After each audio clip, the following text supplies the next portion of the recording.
But I think the development of full artificial intelligence will spell the end of the human race. It's a flying object, and we don't know what it is. I would hope somebody is checking it out. I don't know if it was a rocket or whatever, but incredibly fast, opposite direction. It was too fast to be an airplane. I'm glad the Pentagon is looking at this, because if it poses a threat, I want them on top of it. Well, the craft generates its own gravitational field. He says there's lights in the sky.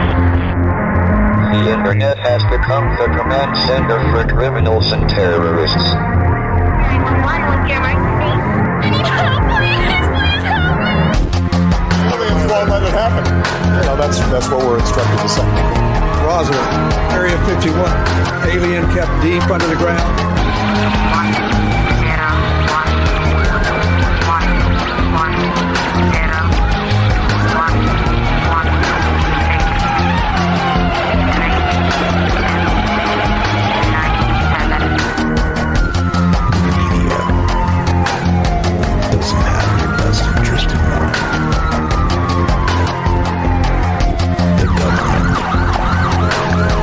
Self-serving.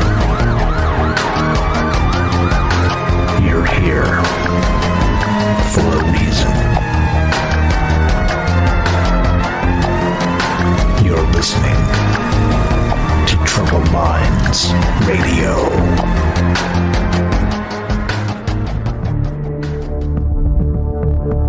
Broadcasting live from a secret bunker just off the extraterrestrial highway.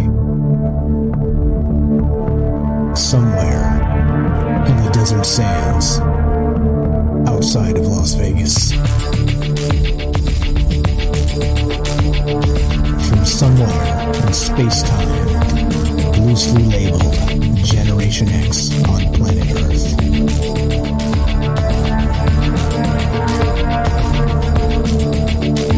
And asking questions of you in earnest. Into the digital darkness. Good evening and welcome to Troubled Minds Radio. I'm your host, Michael Strange, and hello to all of you who may also have troubled minds. What's going on, guys? It's Wednesday night, which is one of the nights we get together and talk about all the things we're not allowed to talk about. You know what those things are. Aliens, conspiracy, the paranormal, the government, academia, the 24-hour news cycle, propaganda, and the general feeling that we live in the upside down. As usual, we are streaming on Rockfin, YouTube, D-Live, and Twitter, and of course, we are broadcasting live on the Fringe FM. And as always, this is a conversation. This is not just me rattling on about some crazy things, though we do an awful lot of that. But it is a conversation between you and me and all the rest of us as we get together and start talking about amazing things and considering amazing things. I have no inside sources. I'm just little old me, and I have the interwebs at my disposal, just as you do. And there's a lot of amazing things on the interwebs, if you know what I mean. And sometimes it's good, and sometimes it's bad, and sometimes it's in between, because there's a lot of propaganda, there's a lot of BS, there's a lot of, everywhere in between. There's counter propaganda to hit the propaganda, and then, it seems like people are just not really interested in, I don't know, just being very truthful about anything anymore. It's unfortunate. It's one of those things where it does kind of hit me in the heart a little bit, because I don't like people, let's say, being intentionally obtuse and being swindlers and all the rest of that. I don't like it. It gets at me because, again, this is not a cult. This is not what's happening here. Just a conversation. It's a conversation that goes from day to day. I'm calling it the great conversation, even, because, well, my ego's as big as the sun. And so, well, with that aside, we're going to get to some crazy stuff tonight. But the whole point of bringing up a conversation is it's about you. In the end, all these things, we do something on this show called drinking the maybe juice. And of course, what that means is that it's just a simple thing. Old school Aristotle said that it is the mark of an educated mind to consider a thought without accepting it. And we call that drinking the maybe juice. So that's what we do here, considering, there's a whole lot of information regarding ancient aliens and regarding things like this, right? And of course, whatever that means is whatever you think it means, because reality has become what I'm calling a slippery fish in a post-truth world with all the media zigging and zagging and doing all the BS that it does. It's really left up to you to make what you will of your own reality. And that's what this show is all about. Just having a discussion about those things. What do you believe and why do you believe it? And that's my long-winded way of saying I don't have inside sources, because the secret weapon of troubled minds is, of course, you. And so we have an open phone line, several of them, as a matter of fact. If you want to be part of the show tonight, you can give us a call at 702-957-1037. That's 702-957-1037, and we'll put you on the show. It's as simple as that. You can also join the Discord at troubledminds.org, and we'll put you on the show that way as well. Just jump in the caller queue. Let me know in the chat you're there, and I'll come say hi and pull you onto the show. A few more things. We, of course, like I said, we're streaming on Rockfin, YouTube, DLive, and Twitter. Watching all the chat in all those places, trying to do my best to keep up with all your amazing thoughts. And as we go, incorporate those ideas into the live show here. And let's see, what else? Then we got broadcasting on Fringe FM. I said that. And then we've got... please join the Fringe Discord as well. I'm watching the chat over there, and you can join that at fringe.fm/chat. That will give you a direct invite. And also, please download the Fringe app. You can find that at Android or the Apple app stores. It's completely free, and it's the easiest way to listen to Troubled Minds at 7 p.m. Pacific, Monday through Thursday. You just smash the play button on the app, and you get me. You get you get us, and you get all of the rest of the amazing programming that happens on the Fringe FM. All right, let's do it. Let's get to this.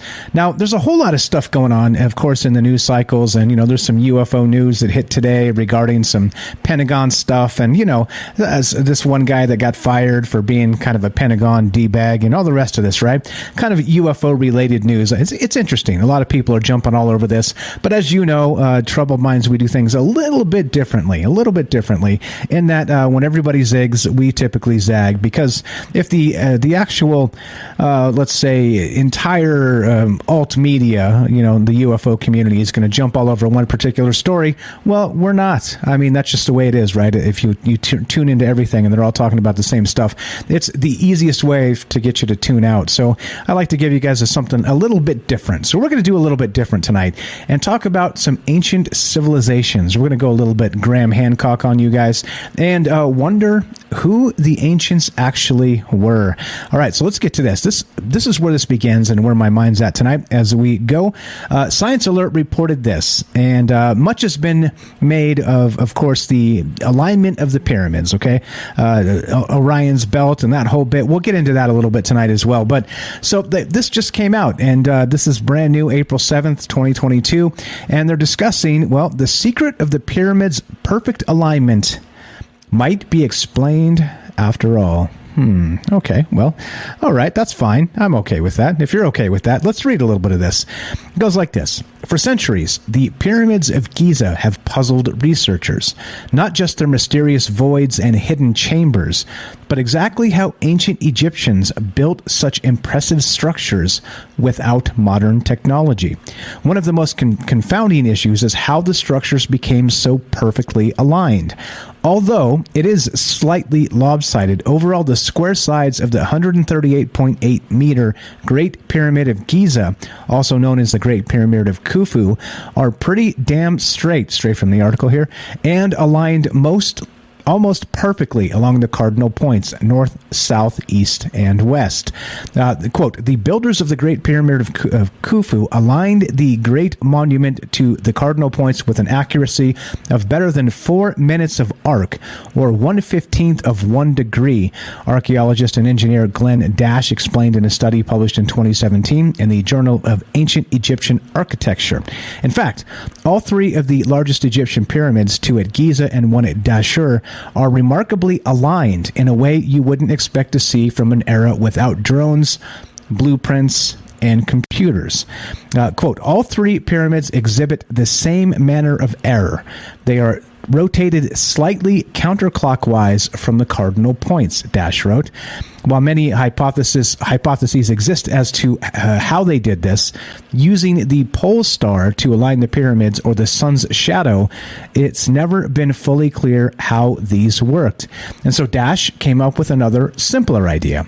His study suggested that the Egyptians roughly 4,500 years ago could have used the autumn equinox, let's say, because I can't say that word, to achieve perfect alignment. The equinox is regarded as the moment twice a year when the plane of Earth's equator passes through the center of the sun's disk, and the length of day and night are pretty much equal. All right, he's got a nice little way to exhibit exactly how they did this using the sun on the autumn equinox, and you can see this if you guys are watching the stream, what this exactly looks like and how they got the exact directions of east and west with the precession of the sun and on that particular day. So interesting, of course, that not just this, but many of these things, right? Again, we've heard a lot of this stuff with the pyramids being aligned just perfectly, right? Or, just basically lined up exactly like the Orion's belt in the cosmos, right? And so it makes you wonder, right? There's been a lot of connections made with this, and of course we know that ancient astronaut theorists say yes. But what do you think? Do you think that this is, again, so we're going to get to some Graham Hancock tonight as well, where he suggests actually the pyramids themselves were not built 4,500 years ago as the actual mainstream theory suggests, but that instead they were built some 10,500 years ago, and there are reasons for them to believe that. Again, there's an actual book that he wrote called Fingerprints of the Gods, and in that he sort of postulates exactly why they believe this to be the case.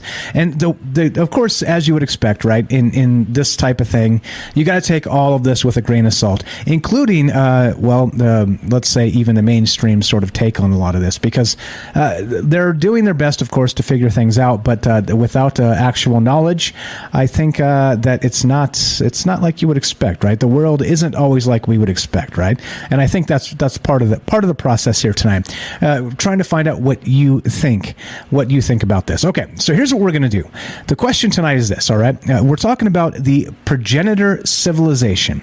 If you go back to maybe 10,500 years ago, or even further back than that, there's been some suggestions the world over that, they built pyramids in Mesoamerica. They built pyramids in Egypt. There's pyramids in Bosnia. There's pyramids in China and Russia, they say. There's pyramids in Antarctica, they say.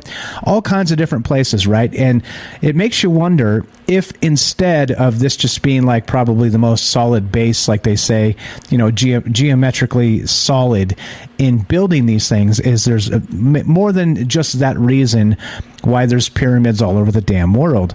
And this is just me speaking, but the question becomes, do you think they all learned it from the same source? And so that source would, of course, be that progenitor civilization, which, what's up, Tim, in the chat? Pyramids on Mars, even. There you go. Ancient astronaut theorists say yes. So okay. So the question tonight is this, as we begin, is do you think somehow, some way, like let's say just the pyramid connection, but of course there's Neolithic sites the world over that maybe have some similarities and maybe do trace back to this progenitor civilization. Do you think that's possible? Or do you think, again, there is some sort of coincidence in the building of these pyramids all over the world because, of course, like I said, geometrically the most stable, it's easiest to maybe put things together because you have a slope going up and, all the rest of this stuff. I don't know. You guys tell me. That's the question tonight. The first question is, do you think it is possible there's a progenitor civilization where all human civilizations actually come from? And I know there's a lot of criticism with this idea. It's many have even called it a racist for considering, I don't know. I'm not trying to say any of that stuff. I'm asking you what you believe regarding this, okay? And so, well, there we go. That's the first question. The second question is, if there is a progenitor civilization, did I say that right? I think I said that right. Who are they? Who were they? And, well, let's, again, as you know, nonlinear, open-ended. And is this something worthy of discussion? Because, of course, here we are discussing it, so I hope so. But, okay, so that's what's going on here. I don't know. I don't have the answers to this stuff. As you know me, this is not the answer show. This is the question show.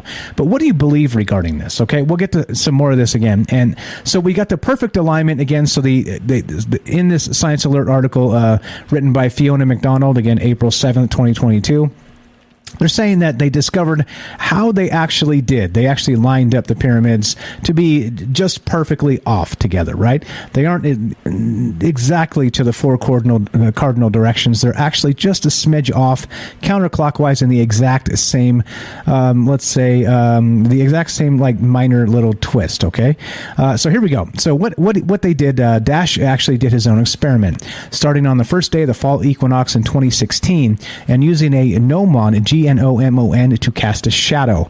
He tracked the point of the shadow at regular intervals, forming a smooth curve of points. And at the end of the day, with a taut piece of string wrapped around the pole, he intercepted 2 of the points of the curve and created an almost perfect line running east-west. This is also known as the Indian circle method, and you can see it in action below. And there's that graphic again if you guys are watching the stream. So, quote, on the equinox, the surveyor will find that the tip of the shadow runs in a straight line and nearly perfectly east-west, wrote Dash. He also showed that the degree of error is slightly counterclockwise, which is similar to the slight error found in the alignment of the Khufu and Khafre pyramids at Giza and the Red Pyramid at Darshur.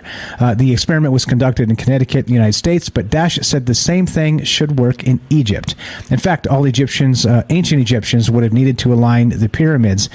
Dash explained all they would have needed was a clear, sunny day. And there you go. So he's got the idea that it's like this, okay? And again, we've talked about this in the past of, who built the pyramids, and there's some speculation. I'm not so sure I believe the fact that maybe aliens built the pyramids, as the ancient astronaut theorists would say. But it does seem to be that it is we've talked about this also, that it is the last remaining, not only the first, but the last remaining wonder of the ancient world. This is one of the 7 wonders of the ancient world. And so it even has outlasted all the rest even. And I think that there's, something majestic about this, about the idea that many thousands of years ago that humans, little old humans, flesh and blood, were able to put together these gigantic, let's say, Neolithic monstrosities, and let's say majestic monstrosities, because I'm not sure that's ever been used in the same sentence in the history of the world. So let's try and do that. But I think, I don't know. Like, to me, I've never been there. I've never been to the pyramids myself, to Egypt. I have been, and I know I said this before in the past, and you guys are going to laugh at me because I do live in Las Vegas. I've been to the Hoover Dam. And that's a damn lot of concrete. And it is very, very, very impressive. Even in modern times, right? We're talking about the 1930s, I believe, is when the Hoover Dam was created. I still maintain, if you've never been there, the Hoover Dam kind of ain't got anything on or the pyramids ain't got anything on the Hoover Dam, because that's a modern wonder. If you guys haven't seen that is a ton of concrete, like literally many tons. But anyway, so what are your thoughts on this? So again, back to the questions. So do you believe somehow, some way, that there is an ancient progenitor civilization, okay, that we all came from one place, and maybe Atlantis or Lemuria, things like this? But then in the second step, if so, who were those ancient people? Or were they people at all? Were they people at all? What's up? Fred says it's pretty cool, Mike. Why Music says great granddad worked on the Hoover Dam. Yeah, and they had some people die up there doing it, and I'm telling you, it is so incredibly huge. All of that, the concrete structure, not just of the dam itself, but everywhere around it. It's an incredible piece of modern. What would you call it?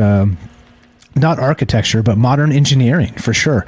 Pretty good stuff. What's up? Kelly says humans didn't build any of these ancient sites. None of them. All right. Well, that's what we're talking about tonight. So, like I said, I'm not. I don't know. I don't know where I stand on that stuff as far as my take goes, but it's less important for me. As we start, though, I want to point this out, and this is what got me thinking in terms of this tonight. Now I'll save the quotes for later. All right. Okay. But anyway, so what are your thoughts on this? So we got this guy that says that he was able to find out how they perfectly aligned these pyramids. All right, so let's get to this. Now, there's the next thing, and this is the idea that the Orion's belt is actually how they aligned the pyramids, right? And they're again, if you overlay them on top of each other, you can see that they're just slightly almost perfect, right? Just almost perfect with the let's see, let's find this. Can I get it? Yeah, I can't get the map. Hold on. Let me find it. Anyway, so they're just slightly off. There it is. There's the map on the right side. So, okay, here we go. This is the Orion correlation theory, and they call it a fringe theory in alternative Egyptology, all right?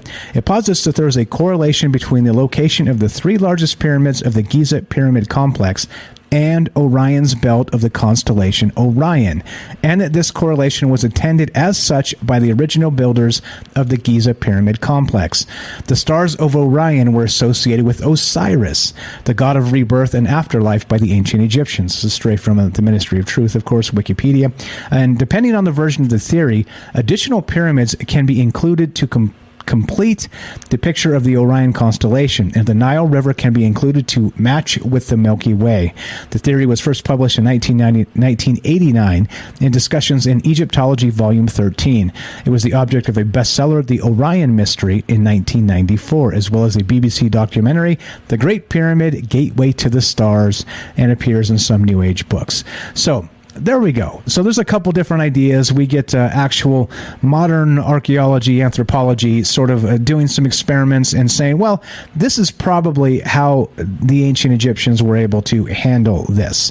And with that said, like I said, it doesn't really matter what I believe about this. It matters what you believe. We're going to talk about this ancient possible progenitor civilization, and who were these ancients. And I've been watching a lot of Stargate SG-1 recently. I didn't watch it way back in the 90s or whenever it came out, and I have been having a lot of fun with it. I just got into season 8, and it sort of it tickled me a little bit, my brain, let's say, when I saw this, The Secret of the Pyramids, Perfect Alignment, and Science Alert, and I thought about that ancient group of whoever they were way back when. And in Stargate SG-1, of course, it's just a fictional television show, but they do call maybe an intergalactic progenitor alien species. They do call them the ancients, and they were supposedly the ones, of course, in the Stargate fiction, that had created the Stargate system itself, and they're known as the Ancients. And they are now all but extinct because they've ascended or something to this effect. Not too many spoilers, but yeah, if you guys have seen that and you know what I'm talking about, it kind of makes me wonder if there is maybe a human version of the Ancients, of the ancient races, and this progenitor sort of civilization. So that's what's on my mind tonight as we begin. There's a lot more we can get into, some of the Graham Hancock stuff, and some of the pyramids being maybe 10,500 years old instead of, as modern archaeology suspects, 4,500 years old. That's quite a difference there. And, like I said, it depends on what you think about Graham Hancock, of course. Some people think he's a quack. Some people think he's brilliant. And it's not up to me. It's up to you to decide. So there we go. So that's where we're at tonight. That's what kind of sets this up. And it makes me also wonder, who would the ancients actually be? And there you go. Back to the show. Primordials, like in Marvel. Yeah, we got some of that stuff we'll get to as well. Links down in the description. But so do you think, again, that the pyramids themselves were aligned with Orion's belt? Do you think it was an accident? Do you think it was a coincidence? Do you think they did this intentionally for some reason other than just sort of mirroring what they see in the night sky? Or do you think there's something more to it? And of course, we know what ancient astronaut theorists would say because, well, we know what they say. But what about the next step? I see you there, Robert. Sorry about that. I'll get to you as soon as we come back from the break. But that's what I want to know. What's on your mind? Or that's what's on my mind tonight. But what do you think regarding this ancient progenitor civilization, and who actually were the ancients of old? And there we go. I think that probably rounds us out as we do this and talk about all kinds of amazing stuff, because this is Troubled Minds after all. So that's what's going on. And like I said, thanks, Robert, for being patient. I'll get to you as soon as we come back from the break here. But what do you believe? Do you believe the mainstream take? Do you believe the Graham Hancock take? Do you think reality is far more exotic than any of that? 702-957-1037. That's 702-957-1037. This is Troubled Minds. I'm Michael Strange. Don't go anywhere. More Progenitor Civilization, the Ancients, Troubled Minds, and your phone calls when we return. Be right back.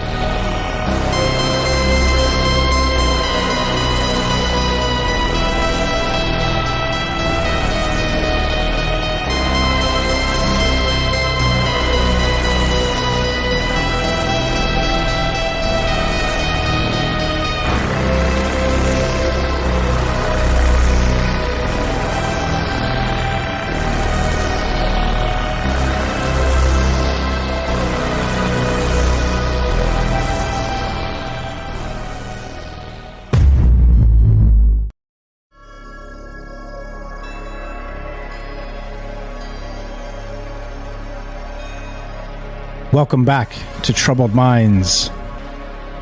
I'm your host, Michael Strange, and we are streaming on Rockfin, YouTube, DLive, and Twitter, and we are broadcasting live on the Fringe FM. Tonight, we're taking your phone calls as we discuss the idea of a progenitor civilization. Who were the ancients? And we're talking about Graham Hancock and the pyramids and all the rest of this stuff. And as usual, it's not about what I believe, it's about what you believe. Do you think it's possible?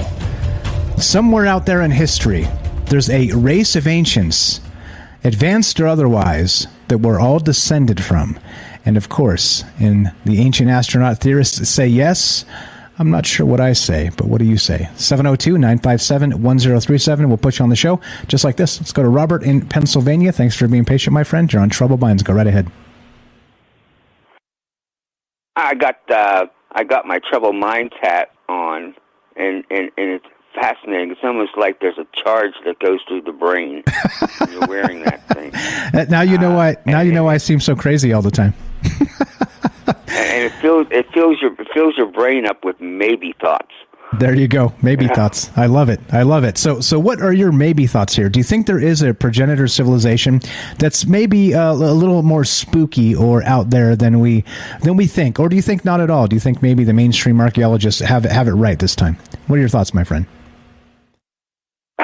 Of course, the mainstream archaeologists don't have it right, and probably a good percentage of them know they don't have it right, but they can't admit it because then they would lose their careers. I'm absolutely convinced that it was that the beginning of the civilizations on this planet started from immigrations from Mars. Take a look at our solar system.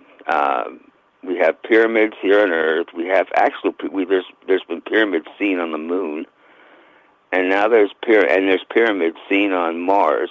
I haven't seen any information that there's ever been any pyramids seen on Saturn or Mercury or Venus or any of the other planets and their satellites.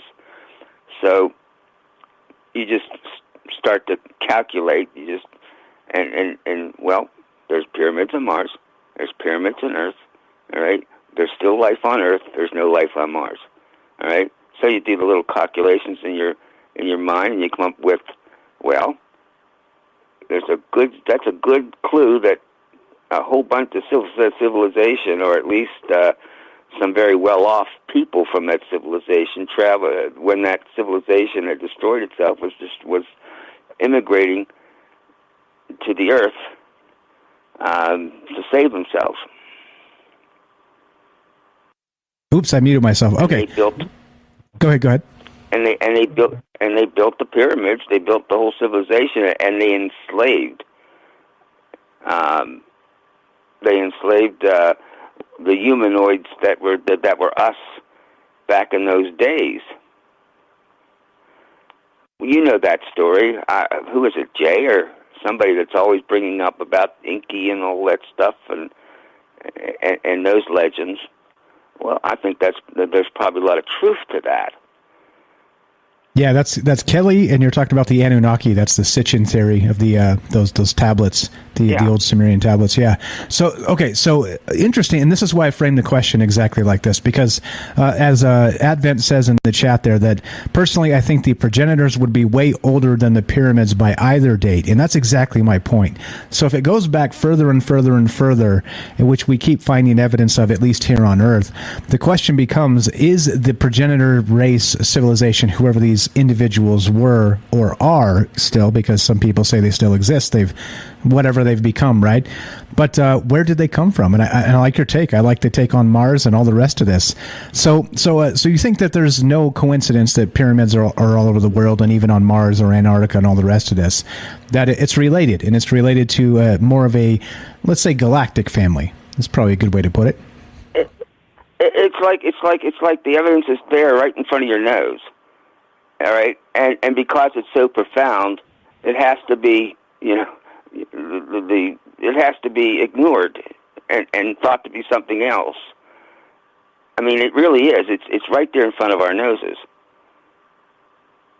Okay, I'm with you. I've seen some of that evidence as well, and I know, like the whole idea, right, is to throw the question out and see what we think. So you guys know I'm not going to try and make the case specifically, but that's why we kind of do it in this format. So you think for sure, there's like it goes back many hundreds of thousands of years or whatever, or Sure, even millions. I think Hancock has got it right when he looks at when he's I read his book a long time ago, and the marks at the base of the Sphinx indicate that erosion was caused by a flood. That particular part of the world was an oasis at one time, and there was and so if that is fact true, then he'd be quite correct to say that the Sphinx itself is 25 to 26,000 years old.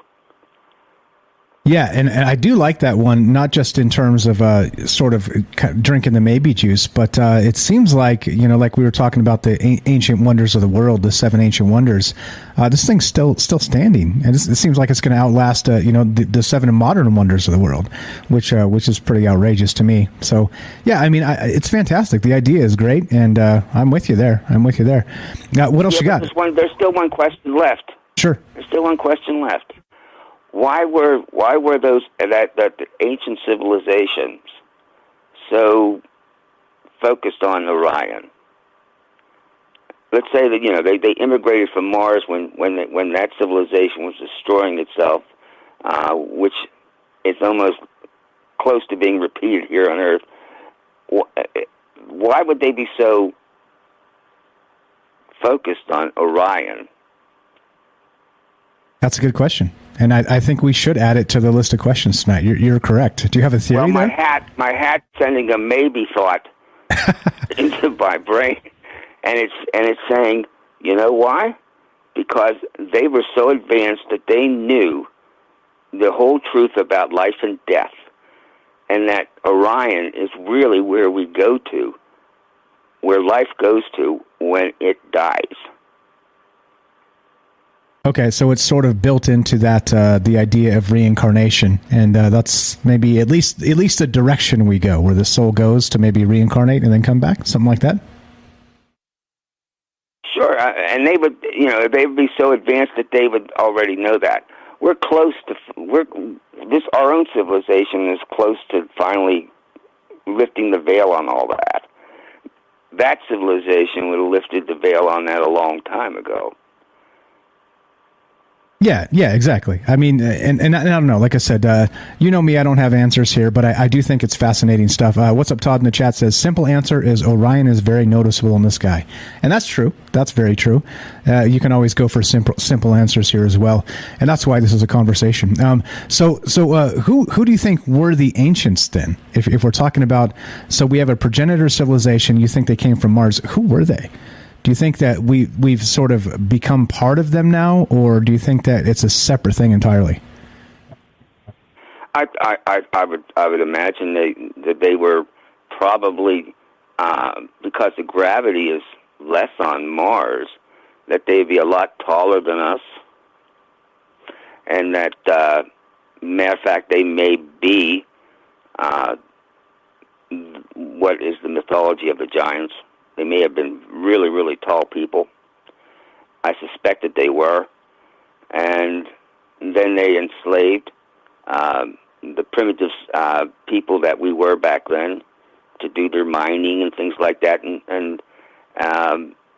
But they also had the ability to do the pyramids by canceling out gravity. If they had spaceships that cancel gravity, like they do today, the UFOs we see today, then that's certainly that ability, that technology could be used to cut and levitate stone and make a perfect seal that you can't put a piece of paper through. That seems to me, it just seems to me so easy to figure out. And there's one other question that comes to me, and I'm thinking to myself, why is Elon Musk so obsessed with getting to Mars? Right? Does he have some kind of cellular memory of a past life where he was some kind of, multi-billionaire on Mars, and was he one of the ones that was on the ships that migrated from Mars to Earth? There you go. Are you saying he's somehow related to the ancients? I love it. I think that if you buy into reincarnation theory, all of us have cellular memories of all of our past lives. So would he, and he's basically repeating. If this is maybe juice now, okay? Sure, of course. If he's basically repeating the life he led on Mars as somebody who was a great industrialist, a great built technology and had the resources with a bunch of his other friends to immigrate to Mars before there was a complete disaster, to immigrate from Mars to Earth, he would have a cellular memory of that. Kind of like, we get this instinct in our deep down in our cavities about going home. All right, we see that as heaven. We want to go home. All right, and I think that's where his what his motivation is. He may not recognize it, but deep down in his cellular memory, he's trying to go home. Yeah, he certainly seems to be drawn there, doesn't he? 100%. That's for damn sure. It makes you wonder what he knows that we don't. Huh? That's a good point. I think that man knows a heck of a lot more than most people do. And I mean, otherwise, why bother? I mean, it's a desolate planet. I mean, you would say, why is that? Well, why would that grip him like that? And I really do. I think he's following his cellular memory, and he's just trying to get home. And the only way he can get home is to go from EVs to rocket ships and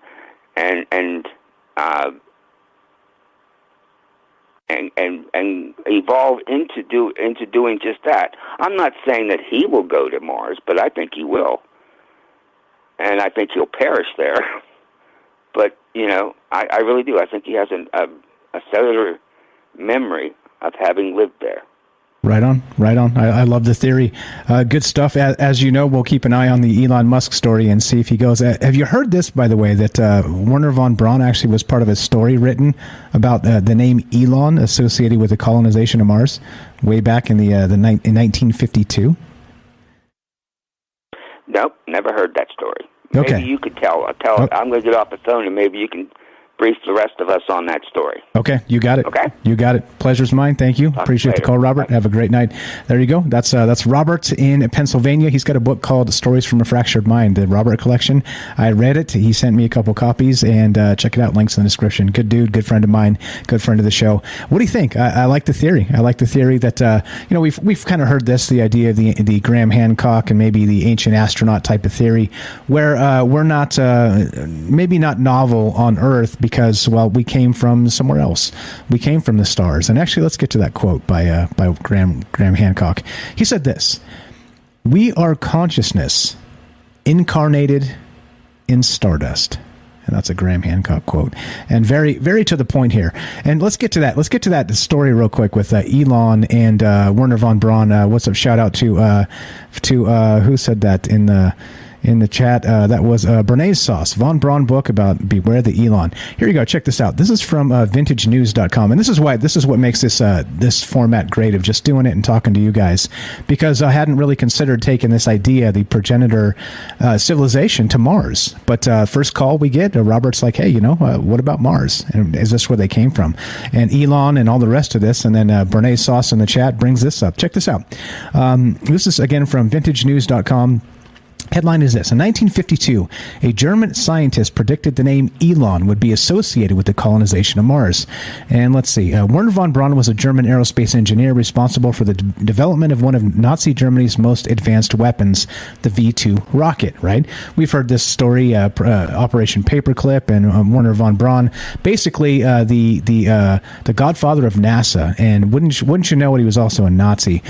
So the V-2 rocket, nicknamed the Vengeance weapon, was the first long-range guided ballistic missile in the world. It entered service in late 1944, and by the end, over 3,000 V-2 missiles had been launched by the Wehrmacht, killing around 9,000 civilians and military personnel. Anyway, on to the rest of this. Von Braun was an avid astronomer who developed a passion for rockets early in his youth. In 1934, he earned a doctorate in aerospace engineering, blah, blah, blah. And here we go. Let's see. Okay, he was blah, blah. More of this. Let's get to the Elon. Here we go. His writings on the construction of a space station inspired the design concepts of Stanley Kubrick's 2001: A Space Odyssey. Now here's where it gets crazy.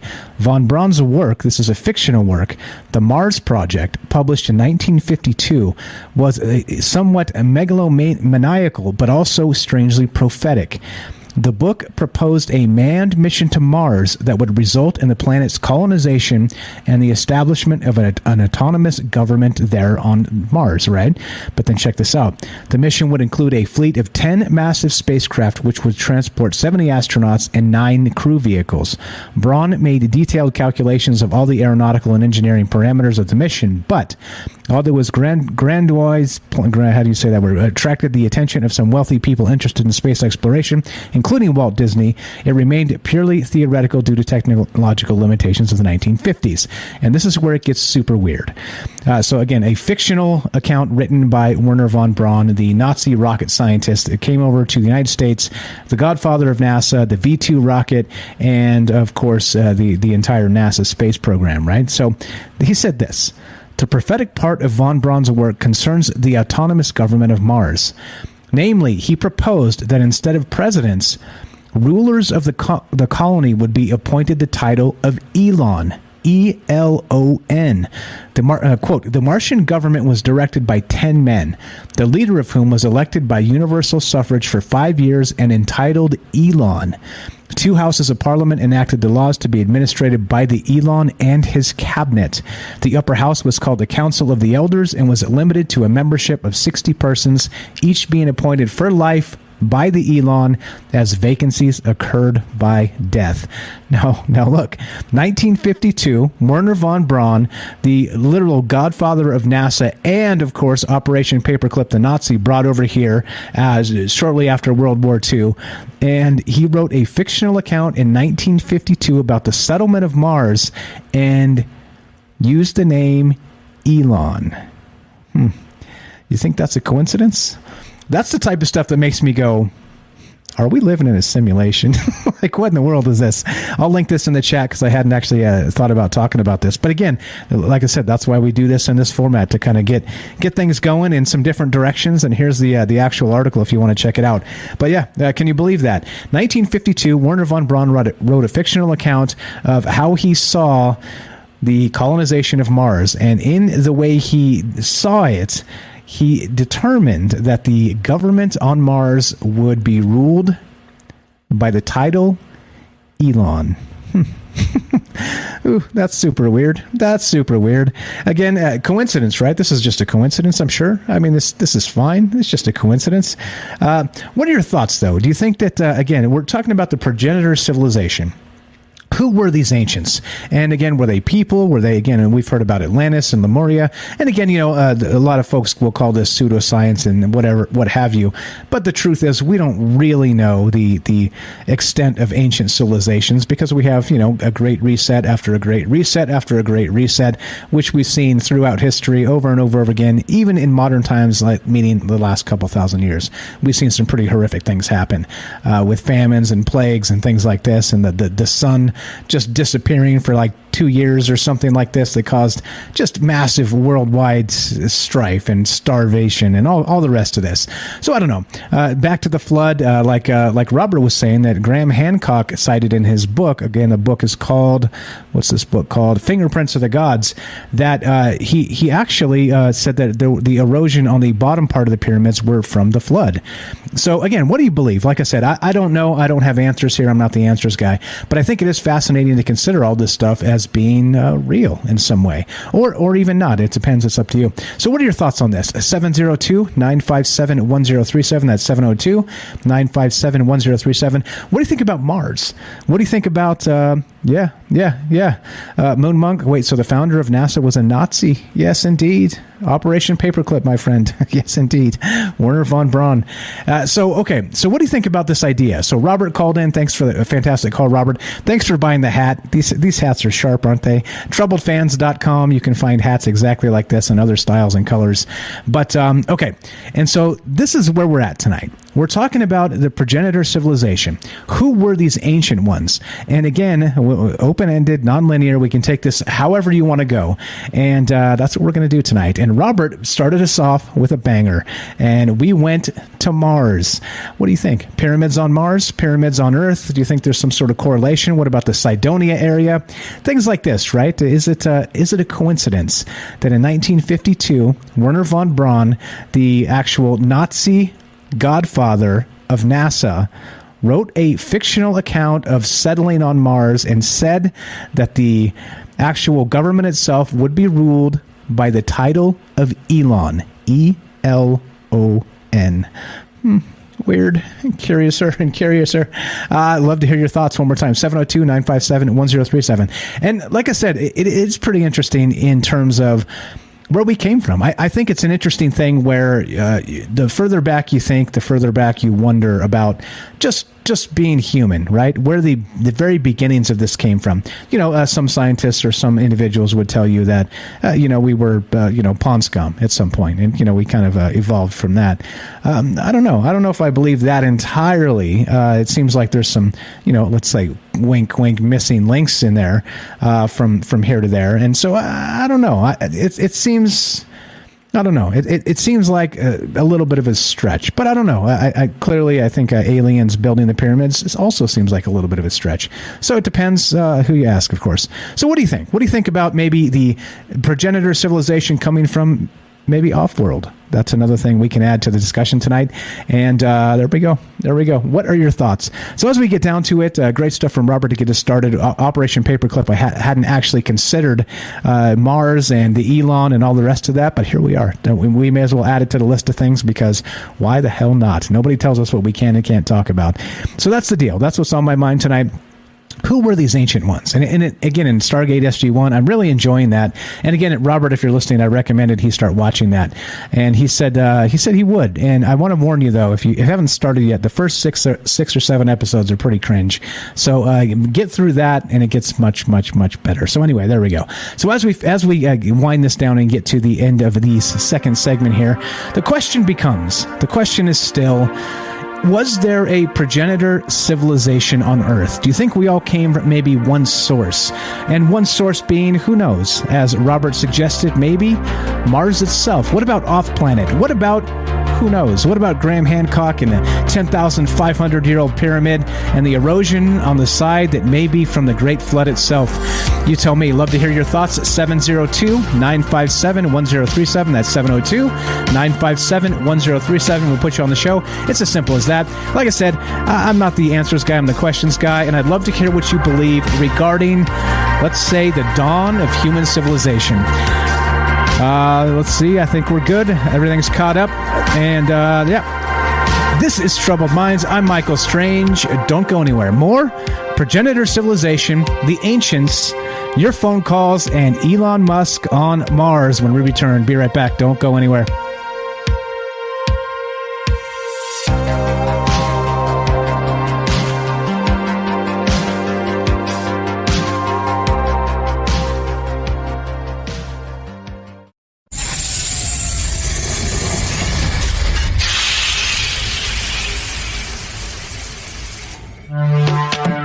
We are talking about the alien abduction phenomenon. The aliens are looking through your eyes and they're accessing your optic nerve. I'm doing that. And through that optic nerve, they're transferring to your brain. People are random images as they traverse neurons in the brain. Alright, so and they also feel them planting or receiving memories or ideas or images.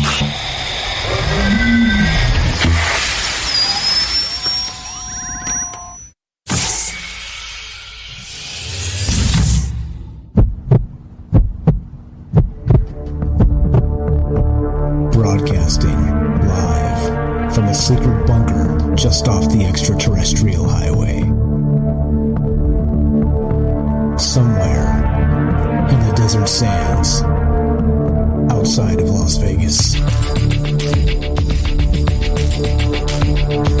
From somewhere in space-time, loosely labeled Generation X on planet Earth.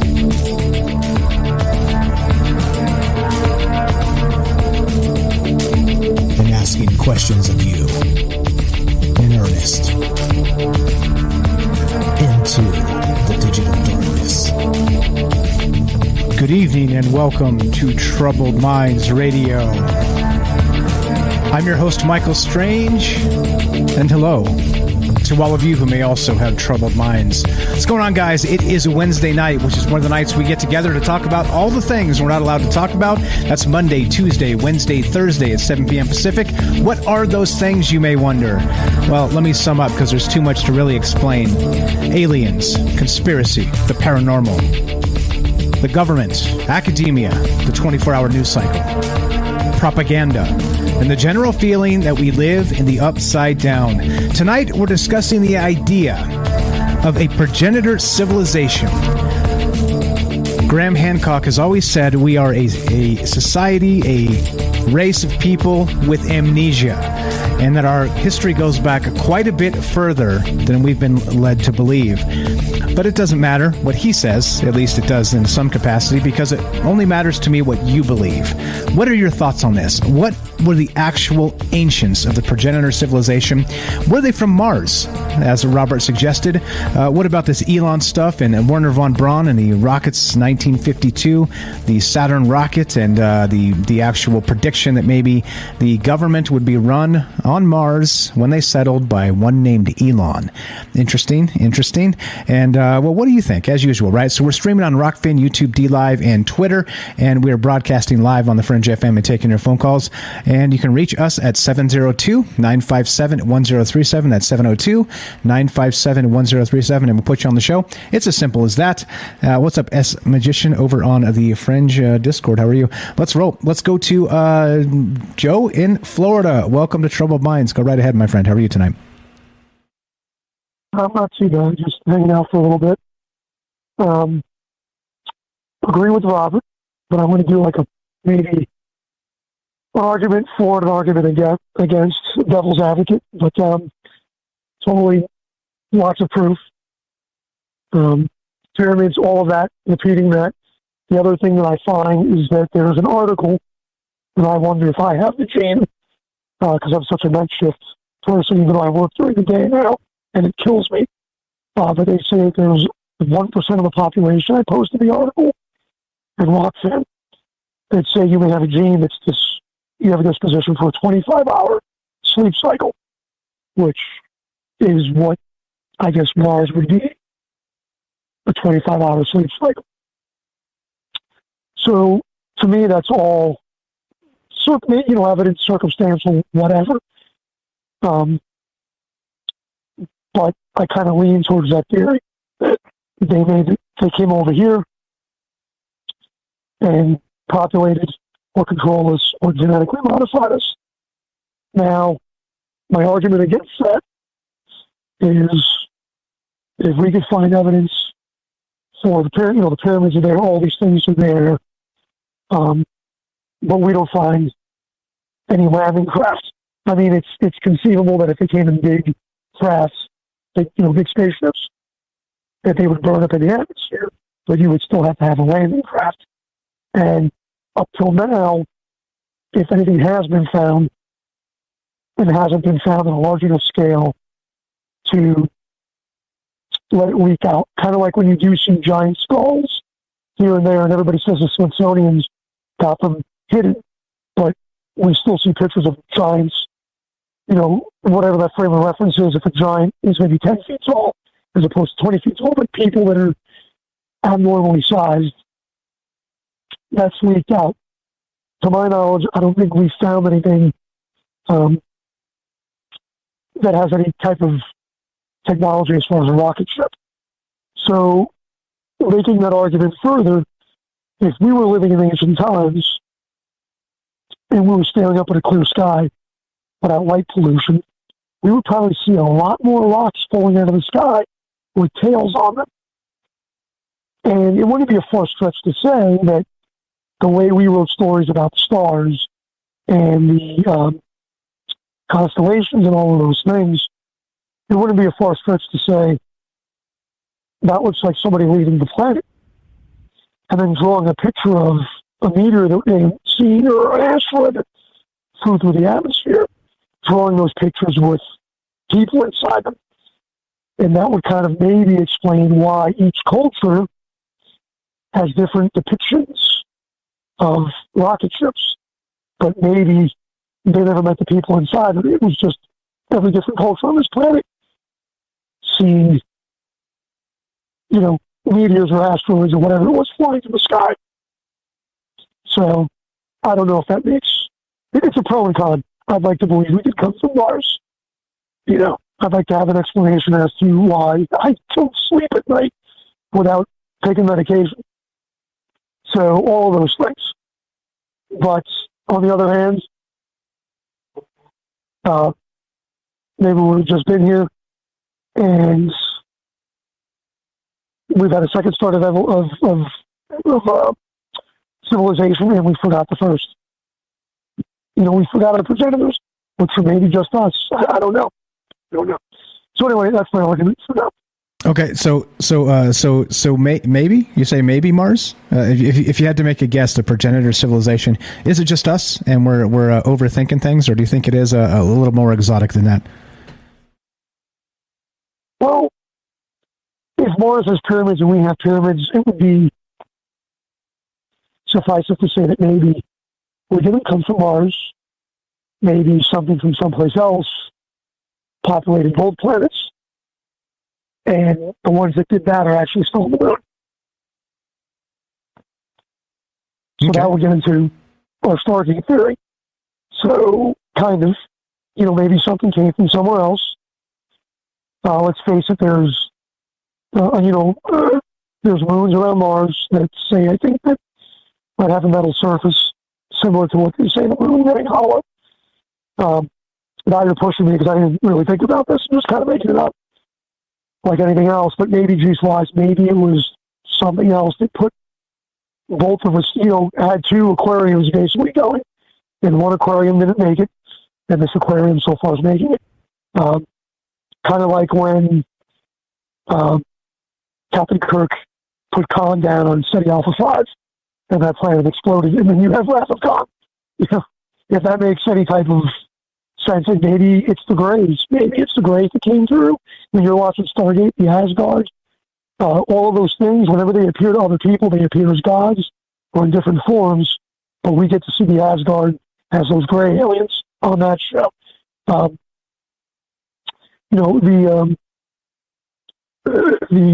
whatever it was, the gold, they appear as symbiotes. So all of that. So maybe it was something totally different that put us both down, because I'm looking at, well, if there's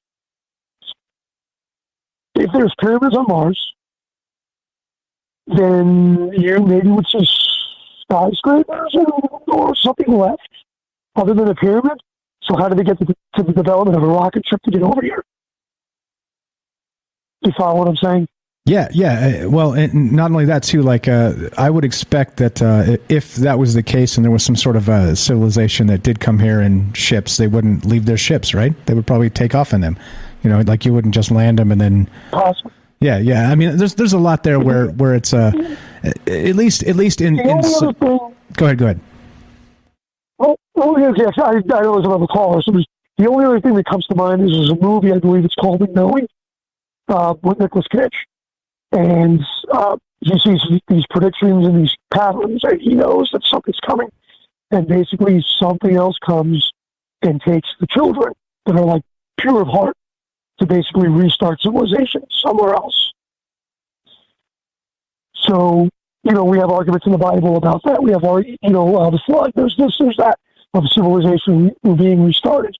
So maybe something came from somewhere else that was far more advanced, started an experiment on Mars, started an experiment here. This experiment is still going. Not too well, but still going.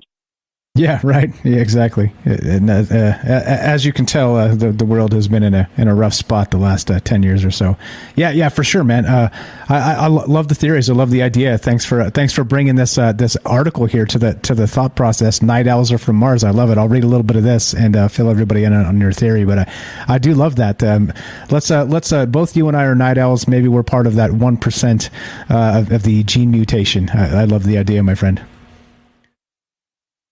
Have a good night. I'm going to try to take my little bit of pill that doesn't do much. I get 4 hours sleep. Get it, bro. Get it. Joe in Florida. I appreciate the phone call. Always a pleasure. Have a great night. And girls and however you identify as. Have a good week, everybody. Have a great one, man. You too. There you go. So Joe shared this article real quick, and we'll go to Matt. This is from experience.lifetime.life. Night owls are from Mars, it reads. Just over 1% of humans carry a gene mutation that predisposes them to late nights, according to a new study published in the journal Cell. Specifically, the CR1 mutation puts the body on a 24-and-a-half-hour clock, which suits its carriers to life on Mars, where a day lasts 24 hours and 39 minutes. Quote, carriers of the gene have longer internal days than our planet gives them, researcher Alina Patke, who headed the research study at Rockefeller University, told NBC News. They are essentially playing catch-up for their entire lives. There you go. Maybe that's why I can't ever sleep. I'm from Mars. 702-957-1037. We're talking about the progenitor civilization. Who were the ancients? What are your theories? Let's go to Matt in California. Welcome to Troubled Minds. Thanks for being patient, my friend. How are you tonight? Hey, Mike, how's it going? Doing good. Doing the thing, man. Talking about crazy stuff by night, more troubled minds, just a normal Wednesday night for us. What are your thoughts on this progenitor civilization? Is it as exotic as we're making it, or do you think we're overthinking things? Well, I called to talk about the pyramids because I love these. I love talking about the pyramids. Sure, go right ahead. And I think it's important that there's two questions that are just as important. It's not how they built the pyramids, and also why they built the pyramids. I think those are two equally important questions. And so this Graham guy, you listened to his articles. He was talking about, he broke down like how much each stone weighed, and he talked about how the pyramids were lined up to true north and not magnetic north. So there's a difference. I guess there's a difference between magnetic north and true north. And so the pyramid was lined up to that, and that can go into your hollow earth theory. And then if he did it that way, that means when they built the pyramid, they had to start with a cornerstone. And they had to line that up perfectly, and then each stone had to be built as they built the foundation and they built it up. They built it there was no mistakes. Like, they had to build it perfectly, otherwise it wouldn't be a triangle. And the other one was, he said that if you take the circumference of the pyramid, the outside edge, and you measure it up and you add it up, it equals the circumference of the earth. And I thought that was wild, because how did this primitive civilization know that when you go through the dark ages? Back then they thought the sun went around the earth, they thought the earth was flat, but the Egyptians knew the circumference of the earth, they knew it was round. Like, that's not, I think that would be that's kind of a ancient alien, how they know that. Oops, I muted myself. Yeah, but you mean it's scale though, right? So it was like a particular unit that matches that scale to the circumference of the earth, right? Is what we're talking? Yeah, like not only do they know the circumference of the earth, that they scaled it down to tell it. in that we're talking about that guy. I forget his name. Graham Hancock. He was talking about that. Right. Yeah, that's pretty wild, and he's actually one of the guys that was really into this idea of the pyramids being quite a bit older than we suspect, and again back to the age of I can't remember the name. It's the age 10,500 years ago. It'll come to me in a sec, but yeah, go ahead. You got more on the pyramids. I love that you're into this. That there's a lot to talk about. Again, about something. Like I said, so what was it? Monstrosity? I don't know. I forgot what I said. It was good then. I lost it now. But go right ahead. What else you got on the pyramids, my man? Megalithic, yeah. Yeah. So, okay, why were the pyramids built? And there's all kinds of speculations. And with both questions, we don't know. We're speculating. But why were the pyramids built? And so if you ask a teacher, they're going to tell you, oh, silly, the pyramids were built for the mummies, for the pharaohs to be buried. And I think about that, and it don't make sense to me. If it takes, they said it took them 20 years to build a pyramid, and we have to believe in that theory. If they were primitive, slaves, and they were using hammers and rocks and primitive tools to break apart rock that straight, thousands of pound bricks, and then heave-ho them up, pull them up these slopes with like rollers, and there's a guy with a blowhorn, heave-ho, and they're pulling these rocks up. Don't forget the whip, where there's a whip there's a way. And so if we believe that theory, I don't care how many people you have, workforce, it's going to take longer than 20 years to build this megalithic structure and be that precise.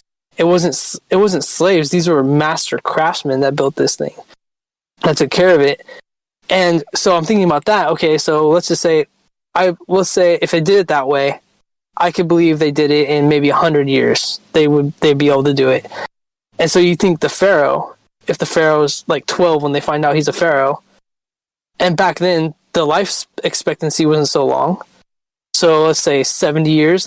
I would say 70-year-old man is pretty old for an Egyptian back then.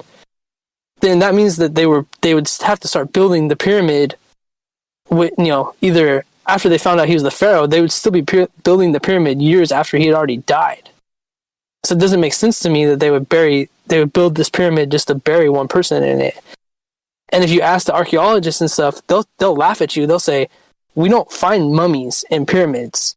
The mummies are buried like outside in like tombs, like around the pyramid, but not in the pyramid.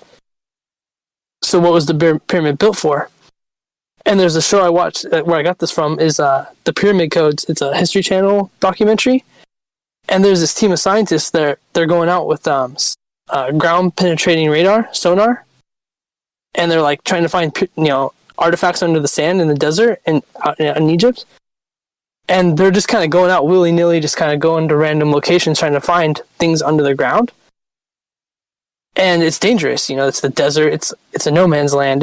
If you go too far and you don't have enough supplies or you're not prepared, it's dangerous. And so they kind of were like, their crew was kind of halted by that. It's hard to go out and do this stuff. And so what they did was they waited until the pyramids of Giza lined up to Orion's belt, and they took a snapshot of the stars. And then they took the map of the ground, and they imposed that map of the stars over the land, and they scaled it down. And then they started following the stars on the map, going out into the desert to this particular star, and then they would use the ground penetrating radar, and they were finding pyramids. So it wasn't just those 3 stars that lined up to the pyramids of Giza. There was other pyramids built, aligning with other stars and aligning with other planets as well. Gotcha. So not just the 3, the most famous pyramids of Egypt, the 3 there's more, and you're saying they correlate to a star map, sort of a snapshot of the sky back when these things were actually built. There's a thing called the Orion correlation theory, and it's part of what you're talking about here. And it posits there's a correlation between the location of the three largest pyramids and Orion's belt. And so if you're saying there's more, they were with this ground penetrating radar. They were sort of emulating the sky with a star map and building pyramids. And yeah, I mean, I don't know, like I'm with you in the sense that if they built these things to bury the pharaoh, and so science, what the mainstream archaeology will say is that these, the pharaoh's remains and the treasures inside were looted long ago, and that's why there's nothing there now. But it also seems, I don't know, it just seems unlikely, because the whole point of burying something is you want to hide it, right? Like a lot of the tombs of the pharaohs and whatnot were hidden in the Valley of the Kings underground, and kind of made to look not like the most obvious thing in the world, so you couldn't just loot it. So it doesn't make sense that just this one sort of area is exactly the opposite of the way they buried all the rest of the pharaohs. It seems odd. It definitely seems odd. What else you got? We got a couple about 3.5 more minutes for you. Go right ahead, my friend.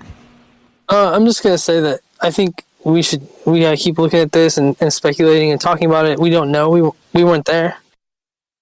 And I think that there's so many questions and not enough answers. Yeah, and like I always say, answers are easy. So, as always, take all the stuff we're talking about with a grain of salt and make up your own mind. Mm-hmm. Matt knows this, and we're just kind of kicking it, talking about some of these ideas. Graham Hancock again. I liked Robert where he took us, man. Like, we may as well just start on Mars if we're talking about the progenitor civilization, right? The pyramids on Mars. Why not start there? I mean, it is troubled minds after all. Let's drink some maybe juice. What do you think about that theory about maybe the Elon and the rest of that Mars stuff? Do you think there's any correlation here, or do you think maybe we're taking a turn down the wrong alley at the wrong time? I don't know much. I know there's pyramids if there is pyramids on Mars, and there's pyramids all around the world, and that kind of trips me out too, because when we talk about the pyramids, usually we're talking about the pyramids of Giza, but then all around the world we find these pyramids, and they're kind of, some of them are kind of hidden or like buried on, the earth took it over. And talking about how they lined it up to the sun, and how certain days of the equinoxes, there's like the temple of Karnak in Egypt. The sun comes up on the solstices or the equinoxes, I forget which one, but they have lines with that. And there's other structures around the world like Stonehenge. It's the same thing on the solstices. Oh, that's what it is. On the solstices for the Stonehenge, the sun rises and sets through this certain stone. And then the other one on the equinoxes, that's in the temple of Karnak, where there's this temple, and the only time the sun shines into the temple is during the sunrise or sunset of the equinoxes. And it kind of reminds me of like in Indiana Jones when he has that little like artifact, and he's shining the light through, and it's only when the sun hits it a certain way. Oh yeah, like, yeah. What kind of secrets are there? Yeah, the staff of Ra, Tanis, the city. Yeah. One of my favorites, man. Matt, you were the best. We were running out of time. I appreciate it very much. Matt in California, good friend of mine. Thanks for chipping in, and thanks for giving us some great ideas. You're the best, bro. Thanks, Mike. Good night. All right, you too. There you go. If you want to be part of the show, we're still talking about this. What do you think about the progenitor civilization? Who were the ancients? And not only that, well, where did they come from? And is it, again, are we making this more complicated than it seems, a la maybe Graham Hancock style? Or what about full-on Richard Hoagland, like Bernays said in the chat? What are your thoughts? 702-957-1037. That's 702-957-1037. We got Jennifer on the line, and we'll be back with her in just a moment. This is Troubled Minds. I'm Michael Strange. Don't go anywhere. More progenitor civilization, the ancients, Jennifer, and your calls when we return. Be right back. Don't go anywhere.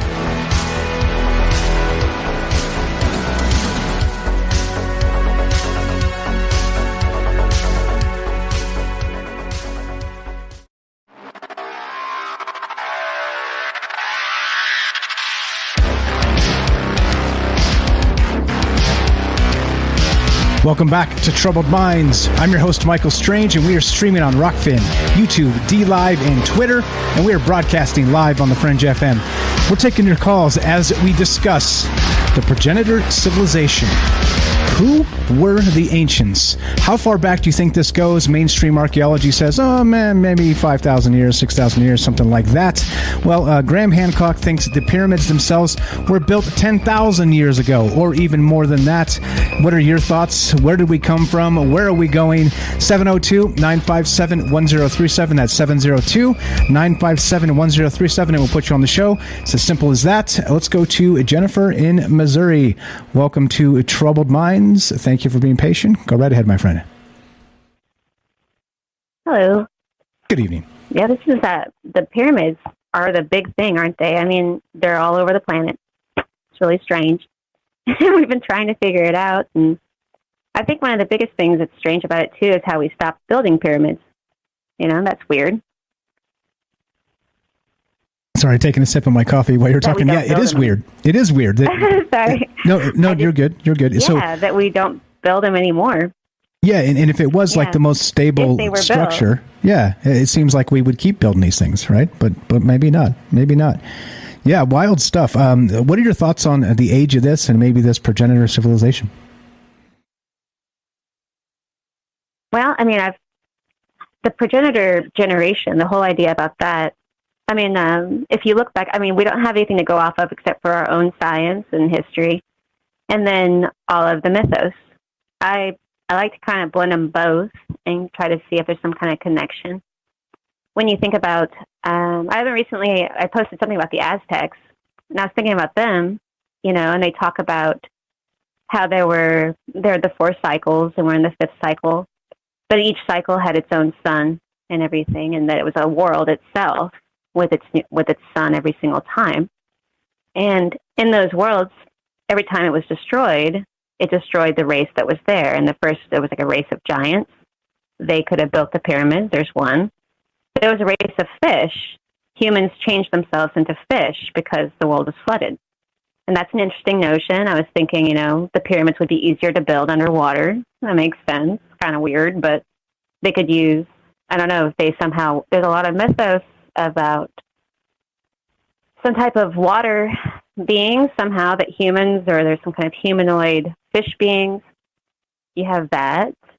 I guess that could make sense in a way. You also have the idea that the nature, like the Earth itself could have, I've been thinking about this more and more.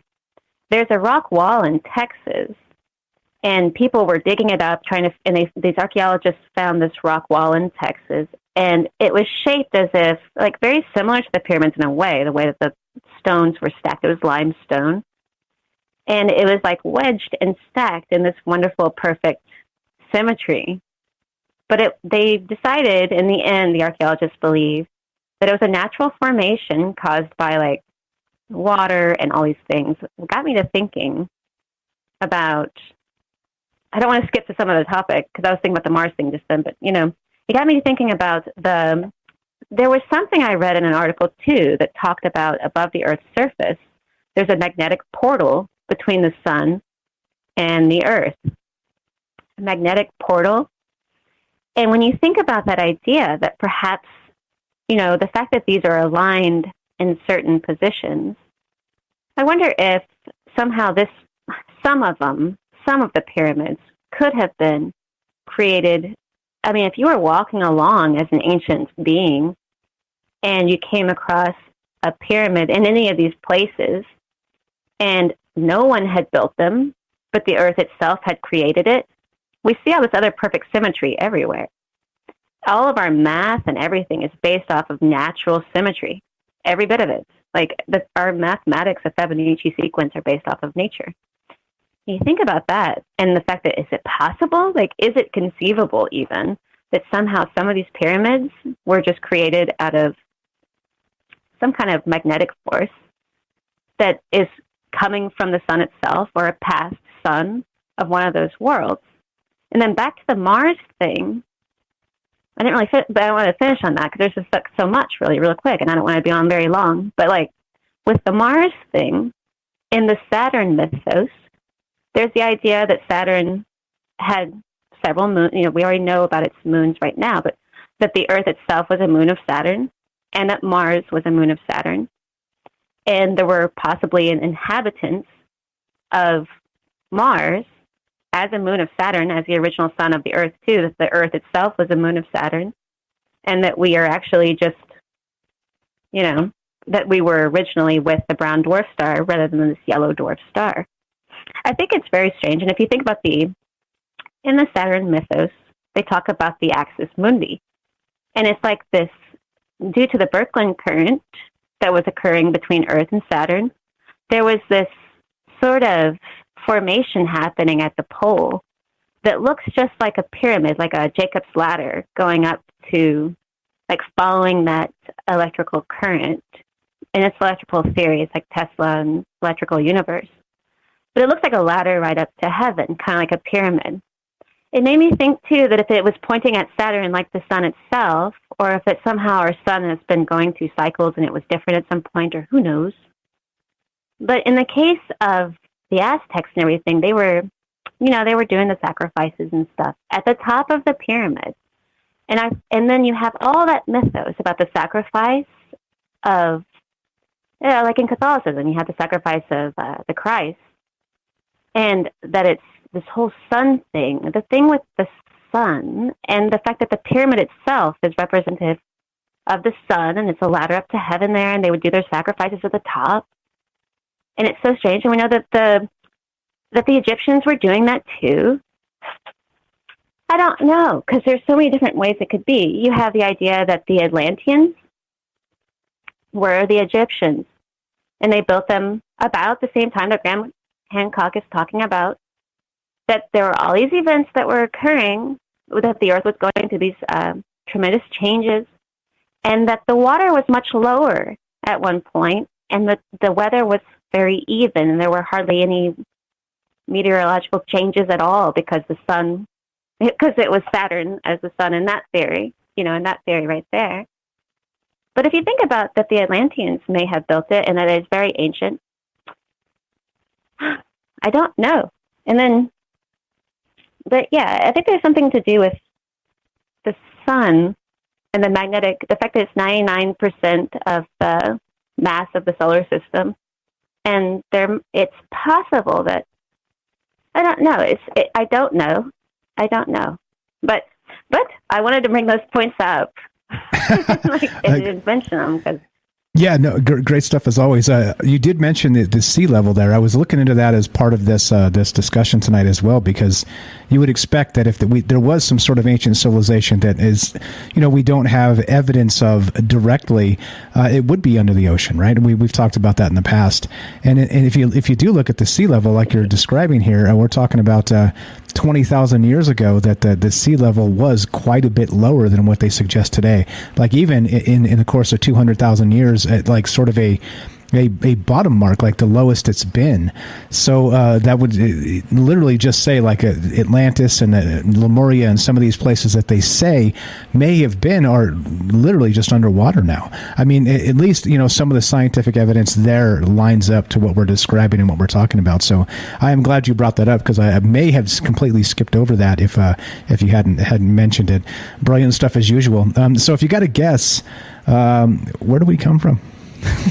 Where did we come from? Just an easy question. I don't know, but you just reminded me of, something too about the sea level thing. When I was doing some research like a while back, I was looking at something, and the pyramid, the shape of the pyramid, and so you reminded me of something, but the shape of the pyramid itself can withstand if you were to have a magnetic pole shift of the Earth, because I'm really into that. I'm a little darker with the doomsday thing, but the idea that the Earth has ended before and that kind of thing.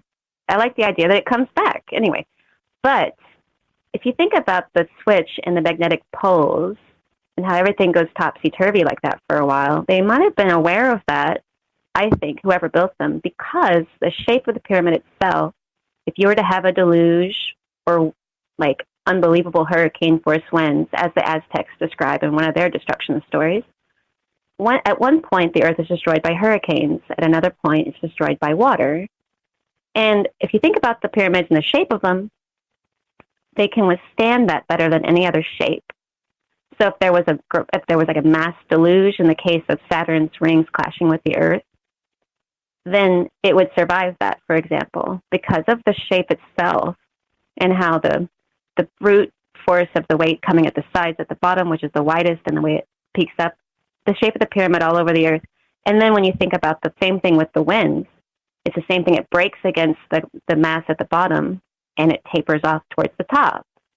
And I thought that was really interesting, that they might have been aware of a cyclical event that occurs.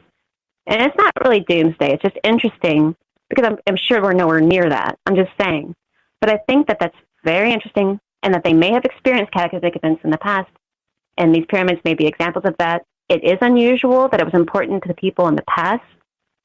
I like Kelly's takes all the time. I'd like to hear what he says, that he doesn't think they were made by man at all.